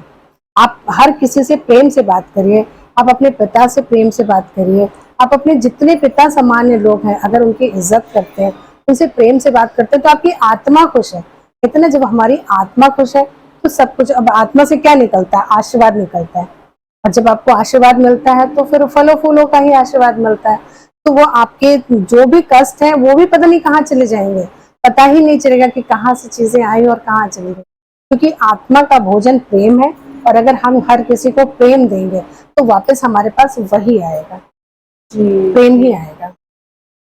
और एक प्रश्न और है जो कि सभी के मन में मतलब कहीं ना कहीं से आता है, और हम स्त्रियों के, लेडीज के मन में है। जैसे कभी कभी किसी मंदिर में जाते हैं तो बोला जाता है कि ना लड़कियों को शिवलिंग नहीं छूना चाहिए, मतलब शिवलिंग को नहलाना नहीं चाहिए। और मतलब ये क्यों मना है लड़कियों को? क्या ये सही है? देखिए ये ये क्या कोई नियम है, कहीं पे लिखा नहीं, हुआ है? नहीं ऐसा कुछ भी नहीं है। देखिए ये क्या है, युग अगर देखें तो राहु का युग चल रहा है, ठीक है, हर जगह राहु का प्रकोप है। पर अगर ऐसे में हम ये कहें कि शिवलिंग की पूजा नहीं करेंगे तो हम कहाँ जाएंगे? कोई भी क्या करेगा? राहु को प्रसन्न करने के लिए अगर आप भगवान भोलेनाथ के शरण में आप जाते हैं तो उससे अच्छा तो कोई उपाय आपके लिए है ही नहीं। तो आप शिवलिंग की पूजा करिए, लेकिन आपके भाव क्या है? जब हम शिवलिंग पे जल चढ़ा रहे होते हैं तो हम ये नहीं सोचते हैं कि हमने शिवलिंग पे जल चढ़ाया, हम ये सोच रहे होते हैं कि हमने भगवान भोलेनाथ पे जल चढ़ाया। तो जो हमारे भाव है ना वो ही है, और जो हम भाव से कर रहे हैं तो शिवलिंग छूने में कोई बुराई नहीं है। आप शिवलिंग की अभी तो युग के बदलते हुए भी आप देखें ना, अब तो लोग शमशान घाट पे औरतें बैठकर सिद्धियां प्राप्त कर रही है। क्या वो भी तो एक लेडीज हैं, औरतें हैं, लड़कियां हैं, इनफैक्ट उनको लड़की कह सकते हैं। तो अब शिवलिंग को ना छूना अब ऐसा हाँ, कुछ वैसे भी नहीं है। मुझे भी लगता है कि मतलब लेडीज क्या है, शिवलिंग हाँ, मतलब शिव जी तो खुद ही अर्धनारीश्वर थे, वो बिल्कुल उनके अंदर अर्धनारीश्वर स्त्री है। पुरुष हाँ दोनों है। हाँ। तो स्त्रियों को अगर मना कर दिया जाएगा तो भाई, पर हाँ ये भी है कि भावना की बात है कि आप किस भावना से अब आपकी पूजा भावना तो यही है कि आप हाँ भोलेनाथ पे जल चढ़ा रहे हैं, हाँ आपकी भावना ये नहीं रहती कि आप शिवलिंग पे जल हाँ। चढ़ा रहे हैं। आप बोल के जरूर निकलते कि आपने शिवलिंग पे जल चढ़ाने जा रहे हैं, लेकिन आप जब जल चढ़ा रहे होते हैं तो आप नमः शिवाय शिव जी को ही याद कर रहे होते हैं। उस समय आपके दिमाग में एक शिव जी की मूर्त ही आ रही होती है और उसी पे आप जल चढ़ा रहे होते हैं। तो शिवलिंग का जो मतलब था वो बहुत पुराना टाइम हो गया। आज राहु का युग है और राहु को खुश रखने के लिए उनके जो इष्ट देवता है उनको खुश रखना जरूरी है। शिव जी को रखना, खुश रखना जरूरी है। जी जी। और हमारे शिव जी तो हैं भी भोले भंडारी बोले भंडारी और बिल्कुल। एक प्रश्न और है कि आजकल जैसे कांवड़ यात्रा चल रही है, और हम देखते हैं कि कांवड़ लेके सिर्फ आदमी ही जाते हैं आजकल। तो देखा है, कल पिछली बार मैंने देखा था कि एक दो औरतें भी गई हैं कांवड़ लेके। तो ये कहाँ तक सही है, कहाँ तक गलत है? देखिए सही गलत तो हम लोगों ने ही नियम बना रखे हैं कि ये सही है ये गलत है, ऐसा कुछ नहीं है। पहले आपने सुना होगा कि ज्योतिष कोई नहीं करता था। मैं अगर अपनी बात करूं तो मैं तो श्रीवास्तव हूँ और मैं ज्योतिष कर रही हूँ। ज्योतिषों का अधिकार तो सिर्फ पंडितों को था, लेकिन अब क्या है ना, ज्योतिष एक साइंस हो गई है और साइंस सीखने का अधिकार सबको है, चाहे वो पंडित हो चाहे कोई भी हो, हर किसी को साइंस सीखने का अधिकार है। और आपके कुछ कर्म भी होते हैं जो आपको यहाँ तक लेकर आते हैं। तो जैसे कि अभी आपने बोला कि कांवड़ लेके क्या औरतें नहीं जाती, मैं बहुत टाइम से सुनती चली आ रही हूँ, एक दो ही जाती है लेकिन जाती जरूर है। मैंने बहुत लोगों को सुना है और कई बार से मैं सुनती चली आ रही हूँ कि एक लेडी थी, एक लड़की थी जो कांवड़ लेकर गई। कांवड़ ले जाने का मतलब ये है कि आप शिव भगवान की ही आराधना कर रहे हैं और कुछ नहीं कर रहे हैं। आप उसको शिव भगवान के लिए ही लेकर जा रहे हैं, किसी और के लिए आप कुछ नहीं कर रहे हैं। तो अब ऐसा मान्यता जो है ये सब चीजें खत्म हो चुकी हैं। धीरे धीरे आप देखिएगा, जाते सिर्फ इसलिए नहीं है कि आज का युग बहुत खराब हो चुका है, सेफ्टी के पॉइंट ऑफ व्यू से अगर देखा जाए तो शायद नहीं जाती है। अदरवाइज कोई ऐसा नहीं है कि कोई पाप लगेगा या कुछ होगा, ऐसा कुछ नहीं है। अब युग बहुत चेंज हो चुका है। अब तो यहाँ तक है कि लोग अपने माता पिता का दाह संस्कार भी करने लग गए हैं। अगर किसी के बेटे नहीं है तो बेटियां ही अपने माँ बाप का दाह संस्कार करती है। अब तो यहाँ तक चीजें आ गई हैं। तो अगर इस उसमें अगर हम कहें कि नहीं, कांवड़ लेके लड़कियों को नहीं जाना चाहिए, या शिव भगवान की पूजा लड़कियों को नहीं करनी चाहिए, या लेडीज को नहीं करनी चाहिए, हनुमान जी की पूजा नहीं करनी चाहिए, तो ये बहुत गलत चीजें होंगी। आपके भाव क्या है? आप अगर हनुमान जी की पूजा अपने भाई के रूप में कर रहे हो तो वो तो आपके भाई हैं, वो आपको कैसे कोई बुरा करेंगे? बिल्कुल आपको वो अच्छा ही करेंगे। अगर आप भोलेनाथ की पूजा शिवलिंग समझ के नहीं कर रहे हैं, आप उनको भोले बाबा शिव जी समझ के कर रहे हो, तो वो आपको तो अच्छा ही फल देंगे। अगर आप कांवड़ लेके जा रहे हो तो कांवड़ लेके जाने का मकसद आपका ये है कि भोले बाबा के लिए हम कुछ कर रहे हैं, उनके लिए हम कुछ लेकर जा रहे हैं। तो आप लेकर जा रहे हैं तो भोले बाबा तो आपसे प्रसन्न ही होंगे।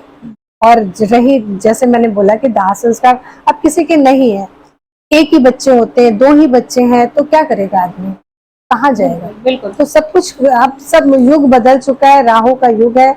आने वाला समय और भी ऐसा होगा कि लड़कियां हर एक क्षेत्र में आगे जा रही हैं और भी आगे जाएंगी। अब ये सब चीजें बहुत पुरानी हो चुकी हैं। जी, मुझे ऐसे लगता है कि हमें अपने धर्म को जानने की बहुत जरूरत है। सनातन धर्म में शुरू से ही कुछ ना कुछ अलग होता रहा है, क्योंकि ये हमें ना रिलीजन नहीं सिखाता, धर्म हमें सिखाता है कि तुम्हें ऐसे रहना है, तुम्हें ऐसे काम करना है। जैसे कि तुलसीदास जी भी कोई ब्राह्मण नहीं थे, बहुत पढ़े लिखे नहीं थे, फिर भी उन्होंने इतने अच्छे ग्रंथ की रचना करी है। और देखो, रावण जो था वो एक ऋषि पुत्र था और वो इतने गलत कार्य करने लगा, मगर कार्य तो उसने गलत करे। बिल्कुल, वो तो ब्राह्मण था, ब्राह्मण था, मगर उसने उसके कर्म गलत थे, पर उसने राक्षसों वाले काम किए। बिल्कुल बिल्कुल। तो उससे कोई फर्क नहीं पड़ता है। हाँ, हमारा धर्म इतना कहते हैं ना कि देखिए, अगर आपको हिंदू सनातन धर्म की हम बात करते हैं, हाँ। अगर हिंदू सनातन धर्म को समझना है, जानना है, तो आप ना जैनियों को फॉलो करिए। जैनी हिंदू सनातन धर्म को बहुत अच्छे से निभाते हैं। आप ये देखिए, सुबह उठ के मंदिर जाना और रात में सूर्य ढलने से पहले खाना खा लेना, ऐसा बहुत पहले हुआ करता था। वो लोग आज भी उस चीज को फॉलो करते हैं। तो जैसा कि मैंने पढ़ा है, मुझे मेरे गुरु ने पढ़ाया है कि अगर आपको हिंदू सनातन धर्म को फॉलो करना है तो आप एक बार जैनियों को जरूर पढ़िए, उनको जरूर देखिए, जरूर उनका रूटीन फॉलो करिए, और जाके अगर आपको रहने का मौका मिलता है उनके साथ में तो आप जरूर जाइए, जैन मंदिर आप जरूर जाइए, क्योंकि वहां पे जाके आपको सच्ची में हिंदू सनातन क्या होता है तो उसका पता चलता है कि हिंदू सनातन संस्कृति होती क्या चीज। बिल्कुल। हम ज्योतिष के अंदर आते हैं, गणनाओं के साथ जाते हैं। आप जैसे आप बता रहे थे ना कि नंबर्स होते हैं ज्योतिष में, तो ये कितने नंबर्स होते हैं? जी, ज्योतिष में नंबर नहीं होते हैं, अब ये अंक शास्त्र में नंबर होते हैं, जिसको बोलते हैं न्यूमरोलॉजी। न्यूमरोलॉजी में भी 9 नंबर्स होते हैं और 9 के आगे जो नंबर्स होते हैं उनको हम सिंगल डिजिट में ही कन्वर्ट करते जाते हैं। जैसे 9 के बाद 10 आ गया, तो अगर 10 को 1 + 0 करते हैं तो इक्वल टू 1 ही आता है वो। अगर 11 है तो 11 को 1 + 1 करेंगे तो इक्वल टू 2 आएगा उसका। 13 है, या जो भी नंबर है हम उसको सिंगल डिजिट में ही कन्वर्ट करके तब आगे की प्रेडिक्शन करते हैं। क्योंकि होते अंक शास्त्र में या न्यूमरोलॉजी में 1 से लेके 9 ही नंबर है। जैसे हमारे 9 ग्रह होते हैं, 9 प्लैनेट्स जिनको बोलते हैं, उसी तरह से ज्योतिष में, इसमें अंक शास्त्र में या न्यूमरोलॉजी में 1 से 9 नंबर ही होते हैं। तो ये जो नंबर्स होते हैं ये हम अपने बर्थडे से निकालते हैं, बर्थडे से मतलब। हाँ, देखिए बहुत सारे नंबर अब आजकल, देखिए driver number, conductor number, talent number, route number, और ये क्या पर्सनालिटी नंबर, बहुत सारी चीजों से बोले जाते हैं। लेकिन अगर हम देखें तो मूलांक और भाग्यांक जिसको बोलते हैं, जो बहुत पहले की संस्कृति से चला आ रहा है, मूल्यांक और भाग्यांक, जिसको हम कहते हैं डेस्टिनी, ये आपका टैलेंट नंबर और आपकी डेस्टिनी नंबर। मूल्यांक आपकी पर्सनालिटी को बताता है और भाग्यांक नंबर आपके फ्यूचर को बताता है। ठीक है, तो वो निकालना बहुत आसान है, हर कोई कर सकता है। तो मूलांक कैसे निकालते हैं? हाँ, मूलांक जो आपकी डेट होती है, जिस डेट में आप पैदा हुए हो, जैसे आपकी ही डेट ले लेते हैं, क्या है आपकी डेट? मेरी है 19 जनवरी डेट 1980 डेट 19 19 है, आपकी 19 है। अगर हम 1 प्लस 9 को करेंगे तो क्या आएगा? 10 10। तो 10 का अब फिर इसको हम सिंगल डिजिट में लाएंगे, फिर 1 प्लस 0 किया तो 1 ही आया 1 ना, 1 हाँ तो आपका मूल्यांक हो गया 1। जी। ठीक है। इसी तरह से अगर किसी की मान लीजिए 23 है, ठीक है, किसी की डेट है 23, कोई बच्चा 23 या 23 तारीख को पैदा हुआ है, तो अब उसका मूल्यांक हम कैसे निकालेंगे? तो उसका 2 प्लस 3 वो हो गया 5। 5 ठीक है, उसका मूल्यांक हो गया 5। अब उसका जो हम देखेंगे इसकी पर्सनालिटी क्या है, उसको हम 5 नंबर से डोनेट करेंगे। 5 नंबर किन किन चीजों पे रूल करता है, क्या होती है 5 नंबर की क्वालिटीज, कैसा होता है 5 नंबर, उससे हम करेंगे। अगर किसी का मान लीजिए किसी का 30 है, किसी की डेट है 30, कोई 30 तारीख को पैदा हुआ है, तो अब लोग कंफ्यूज हो जाएंगे कि 30 तारीख का क्या करें। तो 30 का अगेन वही हम 3 करेंगे, क्योंकि 3 प्लस 0 तो 3 हुआ। तो अब जैसे 1 से लेके 9 नंबर तक हमारे होते हैं, तो 1 नंबर अगेन सूर्य को डोनेट करते हैं, 2 नंबर अगेन चंद्रमा हो गया, 3 नंबर को गुरु से करते हैं, 4 नंबर हमारा राहु का हो गया, 5 नंबर हमारा बुध का हो गया, 6 नंबर हमारा वीनस का हो गया, 7 नंबर हमारा केतु का हो गया, 8 नंबर हमारा शनि का हो गया, और 9 नंबर जो हमारा मंगल का हो गया। यहाँ न्यूमरोलॉजी में हम इस तरह से चलते हैं। तो अब मान लो हमारे दर्शक बैठे हैं मोहिनी जी, और सबको अपनी बर्थ डेट पता है, तो सब फटाफट अपना मूलांक निकालें। तो आप कुछ बताएंगे इस साल हमारे दर्शकों के लिए कि हर मूलांक के लिए मतलब ये कैसा रहेगा, और कुछ प्रेडिक्शंस? हाँ जी, मैं बिल्कुल बताऊंगी। मैं आप लोगों को एंजल नंबर भी देख के जाऊंगी, ताकि आपकी जो विश है वो फुलफिल हो सके, और उनको कैसे यूज करना है, एंजल नंबर को यूज करना भी आना चाहिए, वो भी मैं आपको बता के जाऊंगी। एक ये रेमेडी मैं आज आपको सावन के उपलक्ष्य में देकर जाऊंगी कि आपकी विश फुलफिल हो, आप जो चाहते हैं लाइफ में वो करें। तो जैसे आपको अपना मूल्यांक निकालना है, जैसे मैंने आपका बताया, जैसे आपने बताया आपकी 19 डेट है, तो 9 को अगर हमने प्लस किया तो 1 ही आया, 1 आया। इसी तरह से किसी की 11 है, फटाफट आप लोग देखिए अपना निकालिए किसकी कौन सी डेट है, आप उस हिसाब से निकालिए। किसी की 23 है, किसी की 28 है, तो इस तरह से आप निकालिए। तो जब हम हर डिजिट को सिंगल डिजिट में कन्वर्ट करते हैं, जैसे मैंने 19 का बता दिया, 23 का बता दिया, अब मान लीजिए 28 किसी की है, तो 2 प्लस 8 कितना हुआ? 10 हुआ। 10 हुआ तो 10 अगेन सिंगल डिजिट 1 आ गया। ठीक है, अगर 29 है तो वो सिंगल डिजिट अगर हम करेंगे तो वो 2 आएगा 29। तो नंबर 1 के लिए फिर क्या होगा? नंबर 1 आपकी जैसे सूर्य है, तो आपकी पर्सनालिटी क्या है? नंबर 1 वाले कितने तेज होते हैं, जैसे सूर्य चमक रहा होता है इसकी, मैं नंबर 1 हूँ। नंबर 1। तो आप देखिए ना, आप क्या कर रही हैं? आप एक लेडी होते हुए आपके ब्रॉडकास्ट में हम बैठे हुए हैं, आप इतनी फेमस हो रही हैं, मतलब ये नेम फेम दिलाते हैं आपको, सूर्य की तरह चमकते हैं जी। जो नंबर 1 वाले होते हैं उनके अंदर अग्रेशन बहुत होता है, कुछ कर गुजरने की क्षमता बहुत होती है, और वो कुछ कर जाते हैं।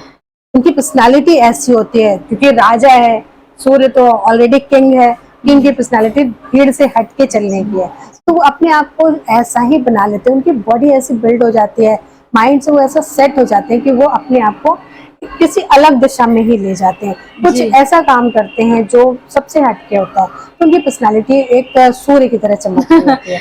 अच्छी पर्सनालिटी। नंबर 2 हमारा चंद्रमा, थोड़े से इमोशंस भी होते हैं उनके अंदर, इमोशनल वो थोड़े ज्यादा होते हैं, थोड़े डेलिकेटेड होते हैं, अच्छे होते हैं, इंट्यूटिव होते हैं, उनकी इंट्यूशन पावर उनके अंदर बहुत है। तो उनका एक मेन पॉइंट अगर मैं बताऊंगी तो उनका इंट्यूशन पावर बहुत अच्छा होता है। अगर वो अपने ऊपर फोकस करते हैं तो उनकी इंट्यूशन पावर इतनी जबरदस्त होती है कि अगर वो किसी को कुछ प्रेडिक्ट कर दे कि अभी आपके साथ ये होगा, तो एक्चुअली वो अगर अपने ऊपर ही कर ले, उनको इंट्यूशन आ रही है कि अगर ऐसा हो रहा है तो वो चीज होती है उनके साथ जी, क्योंकि वो उनकी इंट्यूशन पावर बहुत तेज है। और नंबर 3 अगेन गुरु हमारा, गुरु तो आपको पता ही है कि क्या होता है, गुरु की पर्सनालिटी अलग होती है। जहां भी चला जाए उसकी पर्सनालिटी, गुरु की पर्सनालिटी ऐसी होती है कि अगर वो भीड़ में भी चला जाए ना तो अलग ही नजर आते हैं। लंबाई चौड़ाई भी होती है, उनकी एक अलग पर्सनालिटी होती है। लोग ना अपने आप उनसे अट्रैक्ट होते हैं। जो 3 नंबर वाले होते हैं, आप कहीं भी देखना, 3 नंबर वाले अगर कहीं पहुंच गए, कितनी भी किसी पार्टी में भी पहुंच गए अगर वो, तो कितनी भी शांत चल रही हो, स्लो पार्टी चल रही हो, उदासी भरी हो, अगर नंबर 3 वाले पहुंच गए तो खुशनुमा माहौल हो जाता है। क्योंकि उनके अंदर इतना जोश, इतना जॉय, इतना लविंग होती है उनके अंदर, वो सबकी केयर करने वाले होते हैं। तो वो अपने आप एक पार्टी में ना खुशनुमा माहौल हो जाता है। जैसे कहते हैं उनके सुगंध से हर कोई खुश हो जाता है। ये हमारी टीम में है, इनका नंबर 3 है। अच्छा, इनका नंबर 3 है। तो देखिए ये नंबर 3 वाले हैं। अब ये इनको खुद बताइए, ये जहाँ जाते होंगे इनको ऐसा लगता होगा कि लोग इनकी तरफ अपने आप खिंच रहे हैं। बताइए, आप होता है ऐसा आपके साथ में? आप नोटिस करिएगा इस चीज को कि आपको खुद लगता होगा कि 2-4 लोग, जैसे ही आप घुसे ना कहीं भी, तो 2-4 लोग आपके पास खुद चल के आते हैं। आप नहीं जाते होंगे किसी के पास, ये तो नोटिस किया होगा आपने। नंबर 4 के बारे में। नंबर 4 अगेन राहु जी। जैसा कि हमारे, देखिए ये युग जो है ना, यही राहु शनि और इन्हीं का चल रहा है। हाँ। नंबर 4 रूल करता है हर एक चीज पे। जो चौराहा होता है ना, मल्टीपल जिसको बोलते हैं, जैसे चौराहे पे हम खड़े हो गए, 4 रास्ताएं होती हैं। अब ये अगर आप नहीं समझ आ रहा है, आप घर से निकल गए और आपको ये नहीं पता है कि मुझे कहाँ जाना है, तो आप जाके स्टक हो जाएंगे, चौराहे पे खड़े हो जाएंगे। तो आप सोचेंगे मैं कहाँ जाऊँ, क्योंकि वो 4 रास्ते मल्टीपल। राहु को लोग कहते हैं, बहुत सारे लोगों को लोग कहते हैं क्या है तुम बिजनेस बदलते रहते हो, क्या है तुम नौकरियां बदलते रहते हो। अरे वो उनका नेचर है, वो एक जगह नहीं टिक सकते। नंबर 4 मल्टीपल टैलेंटेड जिसको बोलते हैं, वो मल्टीपल टैलेंट है उसके अंदर, वो सब कुछ कर सकता है। राहु मतलब क्या पर्सनालिटी होती है, क्या रावण भी आपने बताया, वो राहु 10 बुद्धि वाला है। चौराहे पे खड़ा हो गया तो 4 रास्ता है उसकी तरफ है, तो कंफ्यूज तो हो गई, जाऊं कहाँ, करूं क्या। तो राहु वो पर्सनालिटी। नंबर 4 राहु से डोनेट करते हैं। नंबर 5। हाँ, नंबर 5 बहुत अच्छा नंबर है। ये जिसके साथ बैठ जाता है वैसा हो जाता है। ठीक है, इसको कहते हैं राजकुमार। इसकी पर्सनालिटी प्रिंस वाली होती है। प्रिंस क्या होता है, कितना भी बड़ा हो जाए प्रिंस प्रिंस ही रहेगा, राजकुमार राजकुमार ही रहेगा। छोटे बच्चों को लोग राजकुमार बोलते हैं। ठीक है, अब जब बड़े हो जाते हैं बच्चे तो उनको तब भी वो राजकुमार बोलते हैं। तो उनके अंदर वो फीलिंग रहती ही रहती है। बुद्ध क्या है, ज्ञानी भी है, इंटेलिजेंट भी है, सब कुछ है, लेकिन जिसके साथ बैठ जाएगा उसके जैसा हो जाएगा, उसकी अपनी कोई पर्सनालिटी नहीं रहती है। राजकुमार को मैं सबसे अच्छा उदाहरण आपको देती हूँ। एक लक्ष्य होता है इनके अंदर, जैसे हमारा दुर्योधन नंबर 5, वो एक ऐसा था, उसके अंदर सिर्फ एक लक्ष्य था, पांडव को हराना, दूसरा कोई काम नहीं था। और जितनी वो बुद्धि चला सकता था वहां पर भी उसने बहुत बुद्धि चलाई, बहुत दिमाग चलाया। इतना दिमाग अगर उसने अपने राज्य को चलाने में या राजा बनने में लगाया होता तो शायद वो राजा बन गया होता। लेकिन उसने सिर्फ अपना दिमाग लगाया अपने भाई पांडव को हराने में, कैसे इनको हराया जाए, कैसे किया जाए। तो वो जो राजकुमार वाली प्रिंस जिसके साथ बैठ जाए उसके जैसा हो जाए, तो वो वही चीज है। बुद्ध को अगर हम नंबर 5 को कहते हैं ना, तो वो वही राजकुमार है। वो आज भी राजकुमार जैसा, बच्चे जैसा ही है, बड़ा नहीं हुआ है। तो और नंबर 6, हाँ नंबर 6 हमारा शुक्र, वो वीनस तो जिसके ऐश्वर्य जिसको कहते हैं, लग्जरी। वीनस जो नंबर 6 से गवर्न करते हैं, छोटी मोटी चीजों पे हाथ नहीं रखते, उनको तो हर चीज बड़ा चाहिए।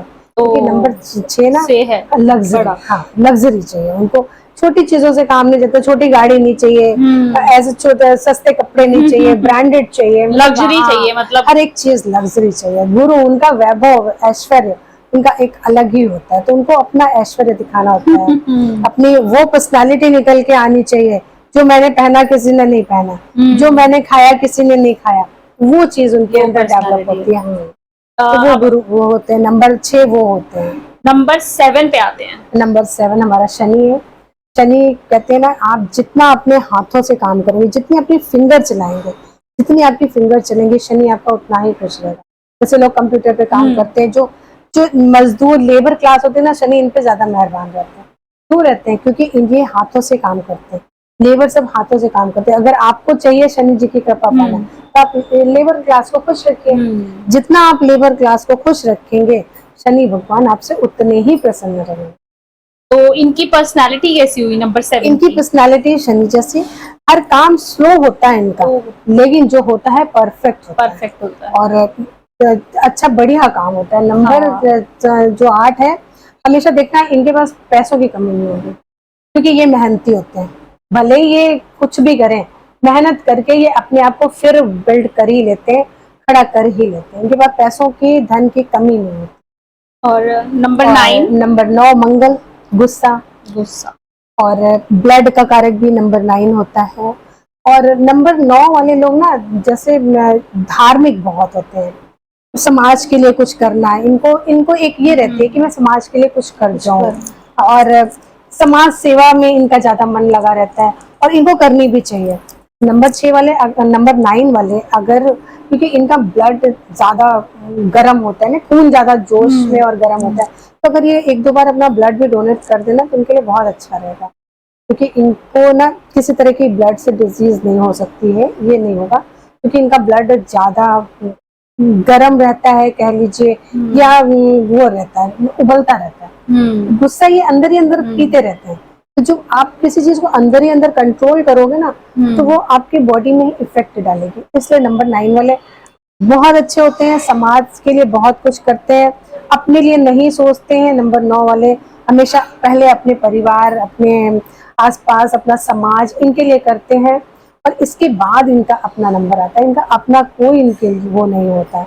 तो ये बहुत दयालु, जिसको कहते हैं, बहुत दयालु होते हैं, दूसरों पे दया करने वाले, अपनी चीज भी उठा के दूसरों को दे दें, इनको कोई फर्क नहीं पड़ता। इस तरह के होते हैं नंबर 9 के लोग। तो अभी तो सारे नंबर्स हो गए। जी। आई होप हमारे दर्शकों को भी उन्होंने अपने नंबर्स निकाल लिए होंगे, अपने नंबर्स के बारे में उन्हें पता चल गया होगा। आपने बोला था कि नंबर्स में 2 चीजें होती हैं, एक मूल्यांक और एक भाग्यांक। भाग्यांक। जी। तो ये तो जैसे अभी मैंने आपको मूल्यांक निकालना सिखाया, अब मैं आपको बताती हूँ भाग्यांक कैसे निकालते हैं। आपका जो टोटल नंबर होता है, जैसे आपकी डेट हो गई, मंथ हो गया, ईयर हो गया, इन सबको काउंट कर लीजिए। ठीक है, जी। किसी का ले लेते हैं, आपके ले लेते हैं। भाग्यांक मैं आपसे ही शुरू करती हूँ। जैसे आपका मंथ हो गया, नहीं सॉरी, डेट हो गई आपकी, ठीक है, आपकी डेट हो गई, आपकी मंथ हो गई, और आपका ईयर हो गया। तो जैसे आपकी डेट हुई 19 जनवरी 1987। 87 की 88। हाँ, तो अब आपका 1 + 9 + 1 + 1 + 9 + 8 + 8, ठीक है। अब इन सबको अगर हमने कैलकुलेट किया तो वो होगा 37। 37 को फिर हमने सिंगल डिजिट में कन्वर्ट किया तो वो बनेगा जाके 1। जी, ठीक है। अब आप देखिए, आपका मूल्यांक और आपका भाग्यांक, कितनी अच्छी बात है कि आपका मूल्यांक और भाग्यांक दोनों आपका 1 हो रहा है। 1 + 9 आपका 1 हुआ, ठीक है। और आपका अगर सारी कैलकुलेशन करते हैं तो वो भी आपका 1 हुआ। तो मतलब सूर्य की कृपा तो आप पे ऐसे बरस रही है कि बस सूर्य भगवान आप पे, और आपका तेज कहाँ तक जा रहा है, अभी आप और आगे जाओगे। ये मैं आपको प्रेडिक्ट कर रही हूँ कि अभी आप बहुत आगे जाओगे, बिल्कुल सूर्य के जैसा ही चमकोगे। तो अब आपका ये हो गया, मूल्यांक भी आपका 1 हुआ, भाग्यांक भी आपका 1 हुआ। अब बहुत सारे लोग हैं जिनको ये बहुत कंफ्यूजन होगी कि अब ये मेरा कैसा आ रहा है, जैसे बहुत कंफ्यूज हो जाएंगे। अब मान लीजिए किसी का 9 आता है, किसी का 88 आ गया, तो लोग कंफ्यूज हो जाएंगे कि इसको क्या करूं। तो आप उस पे मत जाइए, बहुत बड़ी न्यूमरोलॉजी है, क्योंकि इसमें जिससे जिससे आपका बना है नंबर, वो भी मुझे देखना होता है ना। कि जैसे आपका बना 3 और 7 से बना, 3 और 7 से आपका 1 बना, तो 3 और 7 की भी आपको कुछ ना कुछ पावर मिलेगी। 3 की पावर आपके पास गुरु की हो गई, जो कि आपका टैलेंट दिखता है। 7 की पावर आपकी केतु की हो गई, जो कि आपका कृपा दिखती है, ठीक है। आपका, आप अपने घर के बाहर एक झंडा जरूर लगाइए, ठीक है, चाहे ऑरेंज कलर का या रेड कलर का। आप अपने घर के बाहर एक झंडा जरूर लगाइए। जैसे आपके लिए अचानक एक रेमेडी आ गई है तो आप ये जरूर करिए। तो 3 और 7 से आपका 1 बनता है, तो आपका मूल्यांक और भाग्यांक दोनों आपका 1 बन गया, ठीक है। अब आपको पर्सनल ईयर आपका निकालना बता देती हूँ, कैसे निकालते हैं उसको। तो पर्सनल ईयर निकालने के लिए क्या होता है, जैसे अब हमारा यूनिवर्स में 2024 चल रहा है। 2024 को अगर हम सारा कैलकुलेट करते हैं तो 8 सिंगल डिजिट में अगर करते हैं तो वो 8 आएगा। तो यूनिवर्स का नंबर हमारा 8 चल रहा है इस समय। अब इसमें हमने करना क्या है, अगर अपना पर्सनल ईयर निकालना है तो इसमें आपकी जो डेट है, जैसे 19 आपकी डेट है, 1 और 9 को हमने सिंगल डिजिट में ले लिया, 1 आया, आपका मंथ भी 1 आया, और आपका जो ईयर, यूनिवर्सल जो ईयर चल रहा है वो चल रहा है 8। तो 8 प्लस 1, 1 प्लस 1 प्लस 1, 8, क्या हो गया 10, अगेन 1 आ गया।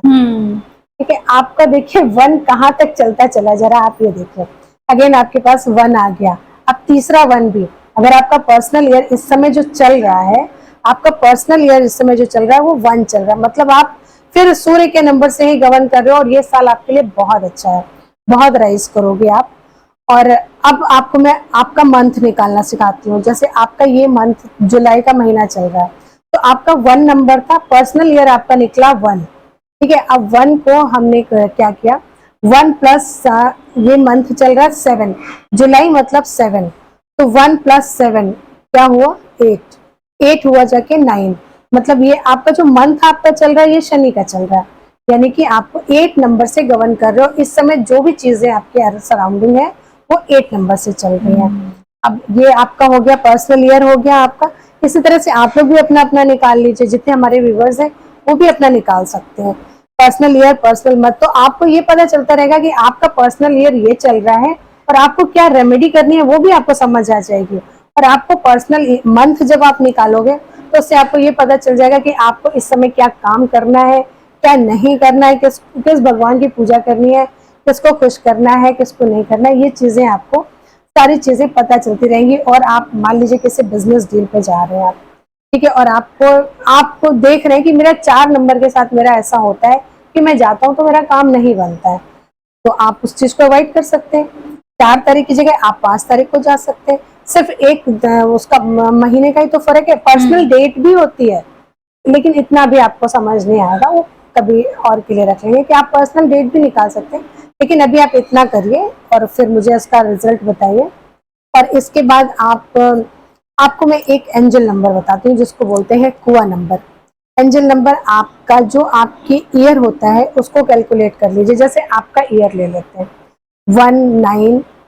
1988 है ना, तो 19 इसको कैलकुलेट करिए क्या होगा, 26 हो गया। तो 26 को भी अगर हमने सिंगल डिजिट में किया 8, वो भी अगेन 8 हुआ जाके। ठीक है, तो अब आपको करना क्या है, आप इसमें आपको, अगर आप फीमेल हो तो फीमेल को 4 इसमें प्लस कर देना है, 8 में 4 को प्लस कर देना है। और जो मेल है उनको क्या करना है, 11 को माइनस कर देना है। मान लीजिए 8 है, एक ही ले लेते हैं डिजिट, 8 है, 8 आप फीमेल है, आपने 4 को प्लस कर दिया 12, तो 12 हुआ। अब 12 को हम सिंगल डिजिट में ले जाते हैं, 3 हुआ। उसका आप यूज कैसे करेंगे मैं ये भी आपको बता दूंगी। ठीक है, और अगर मेल है तो हमने 8 में 11 माइनस कर दिया, कितना हुआ, नेगेटिव नहीं आ जाएगा, मतलब कितना अच्छा हुआ? 8 में से 11 तो नहीं माइनस कर पाएंगे, 11 में से 8 को माइनस कर दीजिए, मतलब जो 3 आ माइनस गया, होगा 3 हुआ, तो उनका हुआ नंबर हुआ 3, यानी जी। कि उनका एंजल नंबर हुआ 3। और आपका क्या हुआ था, आपका भी 3 आया था, हाँ 3 प्लस किया था तो आपका मतलब 3 8 का 3 ही आ रहा है। हाँ ठीक है, तो वो आपका भी 3 हुआ।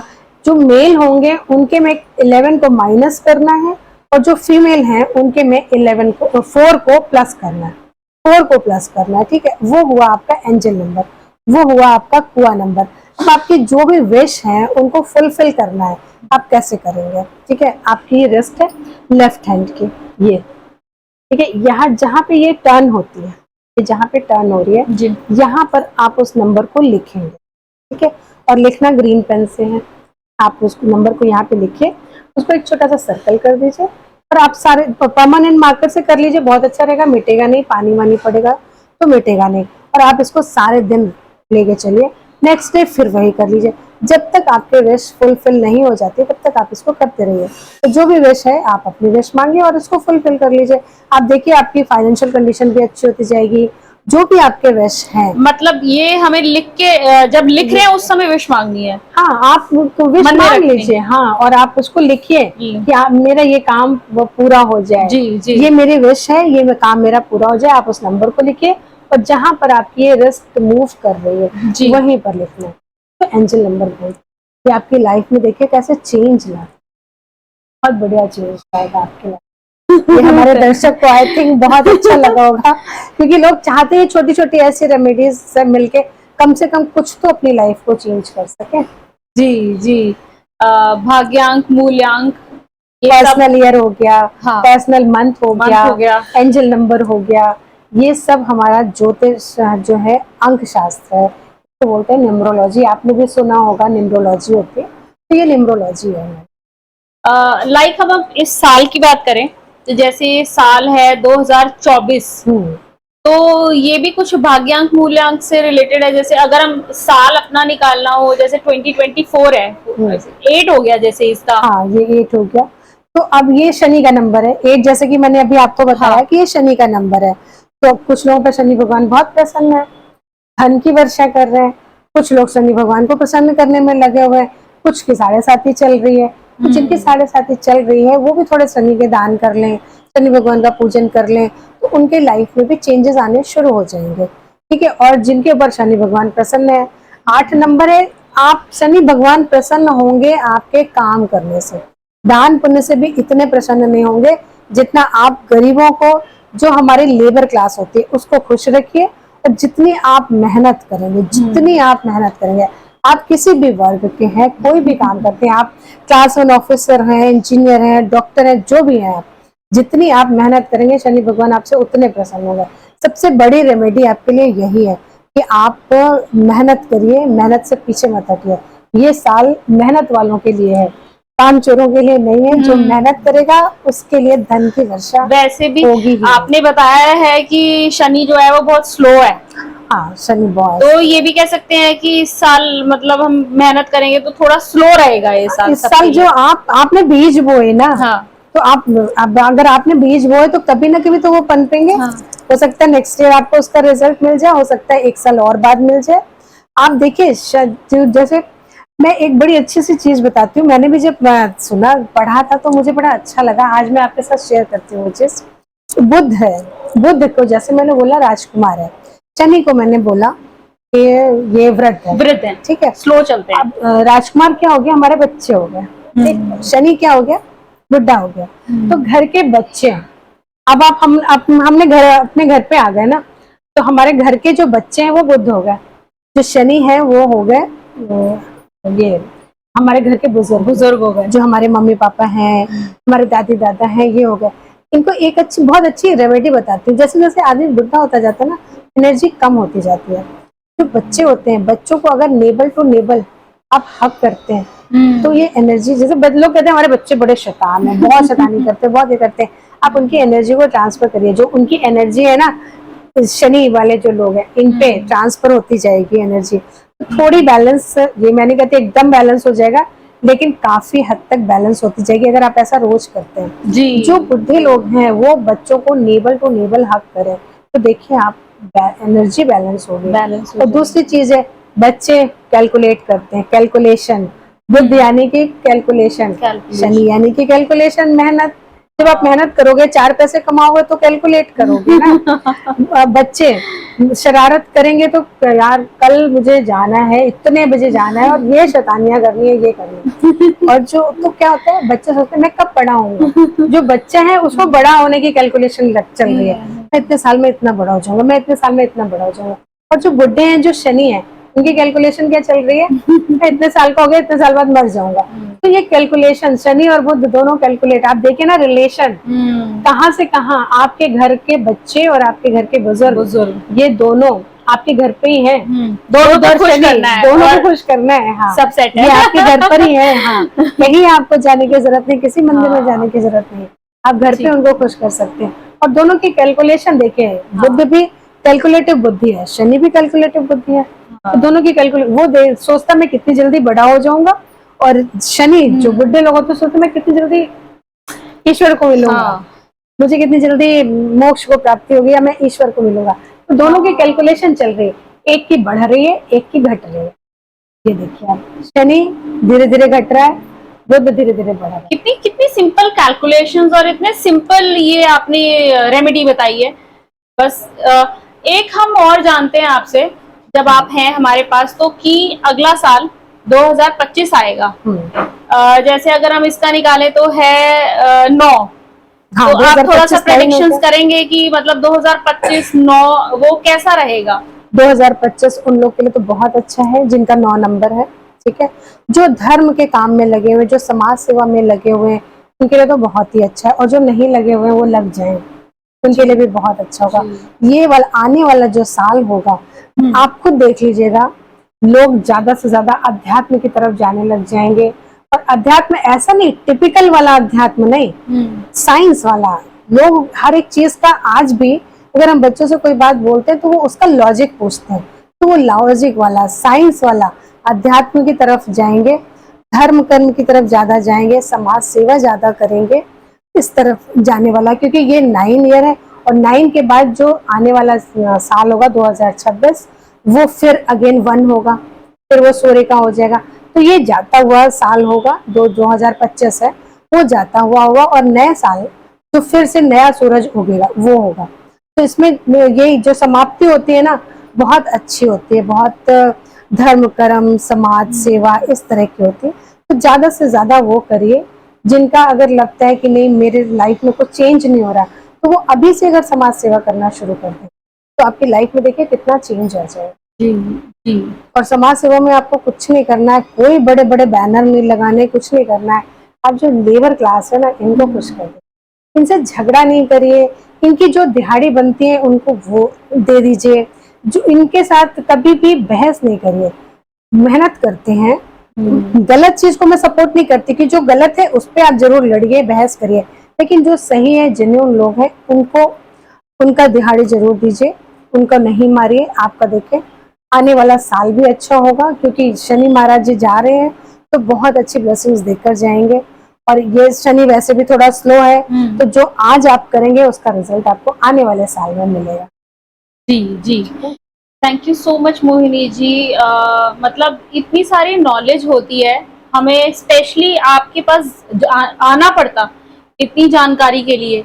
और बहुत बहुत धन्यवाद है आपका कि आप हमारे पॉडकास्ट पे आए हैं और आपने हमारे व्यूअर्स को, देखो घर बैठे नॉलेज मिल रही है। आप अपना खुद से मूल्यांक भाग्यांक निकाल सकते हैं, और इन्होंने सारी प्रेडिक्शंस करी हैं जो कि आपके लिए बहुत हेल्पफुल रहेंगी। और एक मैं आप ये भी कहना चाहूंगी कि सावन आने वाला है, तो सबको हमारी तरफ से बहुत बहुत सावन की हार्दिक शुभकामनाएं। भोले बाबा आप सबको बहुत कुछ दें। जैसे कि अभी बातों में निकल के भी आया है कि सारे 9 ग्रह किसके अधीन है? हमारे बाबा के अधीन है। तो हमें बस उनकी पूजा करनी है, और सारे ग्रह सब हमारे कंट्रोल में है, कोई परेशानी नहीं, कोई मुश्किल नहीं। और हम आपसे अगर मिलना चाहें, हाँ एक चीज मैं आपसे और कहूंगी कि भोले बाबा को खुश करने के लिए बहुत पैसों की जरूरत नहीं पड़ती है, ठीक है। भांग धतूरे से खुश हो जाते हैं, और ये बड़ी सस्ती चीजें होती हैं, ठीक है। बेलपत्र हर जगह लगे होते हैं, बेलपत्र से खुश हो जाते हैं। सबके घरों में दूध आता है, अगर एक चम्मच भी दूध हमने डाल दिया ना, और लोटा भर के पानी ले लिया और एक चुटकी चीनी डाल दी, तो भोले बाबा उससे भी खुश हो जाते हैं। तो मैं सबसे यही कहूंगी कि भोले बाबा को खुश करना बहुत आसान है, बिल्कुल मुश्किल नहीं है। और अगर आपने उनको खुश कर दिया तो आपके सारे ग्रह खुश हैं, ठीक है। तो आप सावन में जरूर जाइए मंदिर, पूजा करिए।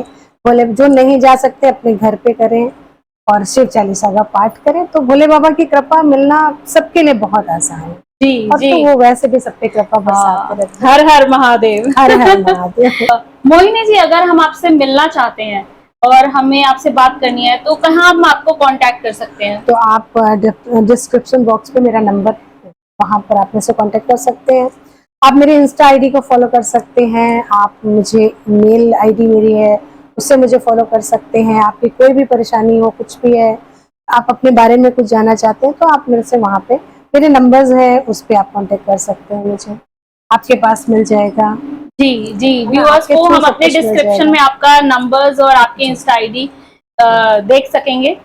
और अगर आप किसी भी तरह की स्टोन है, जैसे कि जेम स्टोन तो अभी नहीं है मेरे पास, अभी तो उस पर समय लगेगा, लेकिन किसी तरह की जो ये है क्या बोलते हैं इसको, ब्रेसलेट है, और ये पायराइड्स होते हैं, ये अगर आपको चाहिए होगा तो ये भी मिल जाएगा। जी ब्रेसलेट से भी काफी लोगों को आजकल जैसे न्यूमरोलॉजी के थ्रू जो ब्रेसलेट्स मिलते हैं, जो स्टोर्स आते हैं, वो अगर आपको चाहिए तो वो भी हमारे पास मिल जाएगा आपको। तो वो सब कुछ आप देख लीजिए, आपके पास में मिल जाएगा। बहुत बहुत धन्यवाद वेदशाला के सभी दर्शकों को हमारी ओर से सावन की हार्दिक शुभकामनाएं और थैंक यू सो मच हमारे पॉडकास्ट पे आने के लिए मोहिनी जी। वेदशाला के सभी दर्शकों से मेरा निवेदन है कि जाते हुए हमारे चैनल को लाइक करें, सब्सक्राइब जरूर करें, अगर नए हैं तो सब्सक्राइब जरूर करके जाना। और कुछ भी अगर आप चाहते हैं मोहिनी जी से कि हम आगे भी पॉडकास्ट करें, तो कुछ क्वेश्चंस हो तो आप प्लीज कमेंट्स बॉक्स में लिख के जाना। आगे के लिए हम इन्हें फिर बुलाएंगे। अभी बहुत सी बातें हैं जो हम जानना चाहेंगे। मोहिनी जी बहुत अच्छे टैरो रीडर हैं, तो नेक्स्ट पॉडकास्ट में मोहिनी जी टैरो के बारे में हम पक्का जानना चाहेंगे। जी बिल्कुल। और वेदशाला के सभी दर्शकों को मेरा नमस्कार। Thanks for watching. नमस्कार। और मैं आपका धन्यवाद करूंगी कि आपने मुझे यहाँ बुलाया, दिल से आपका धन्यवाद है। और सावन की सभी को हार्दिक शुभकामनाएं। हर हर हर हर महादेव।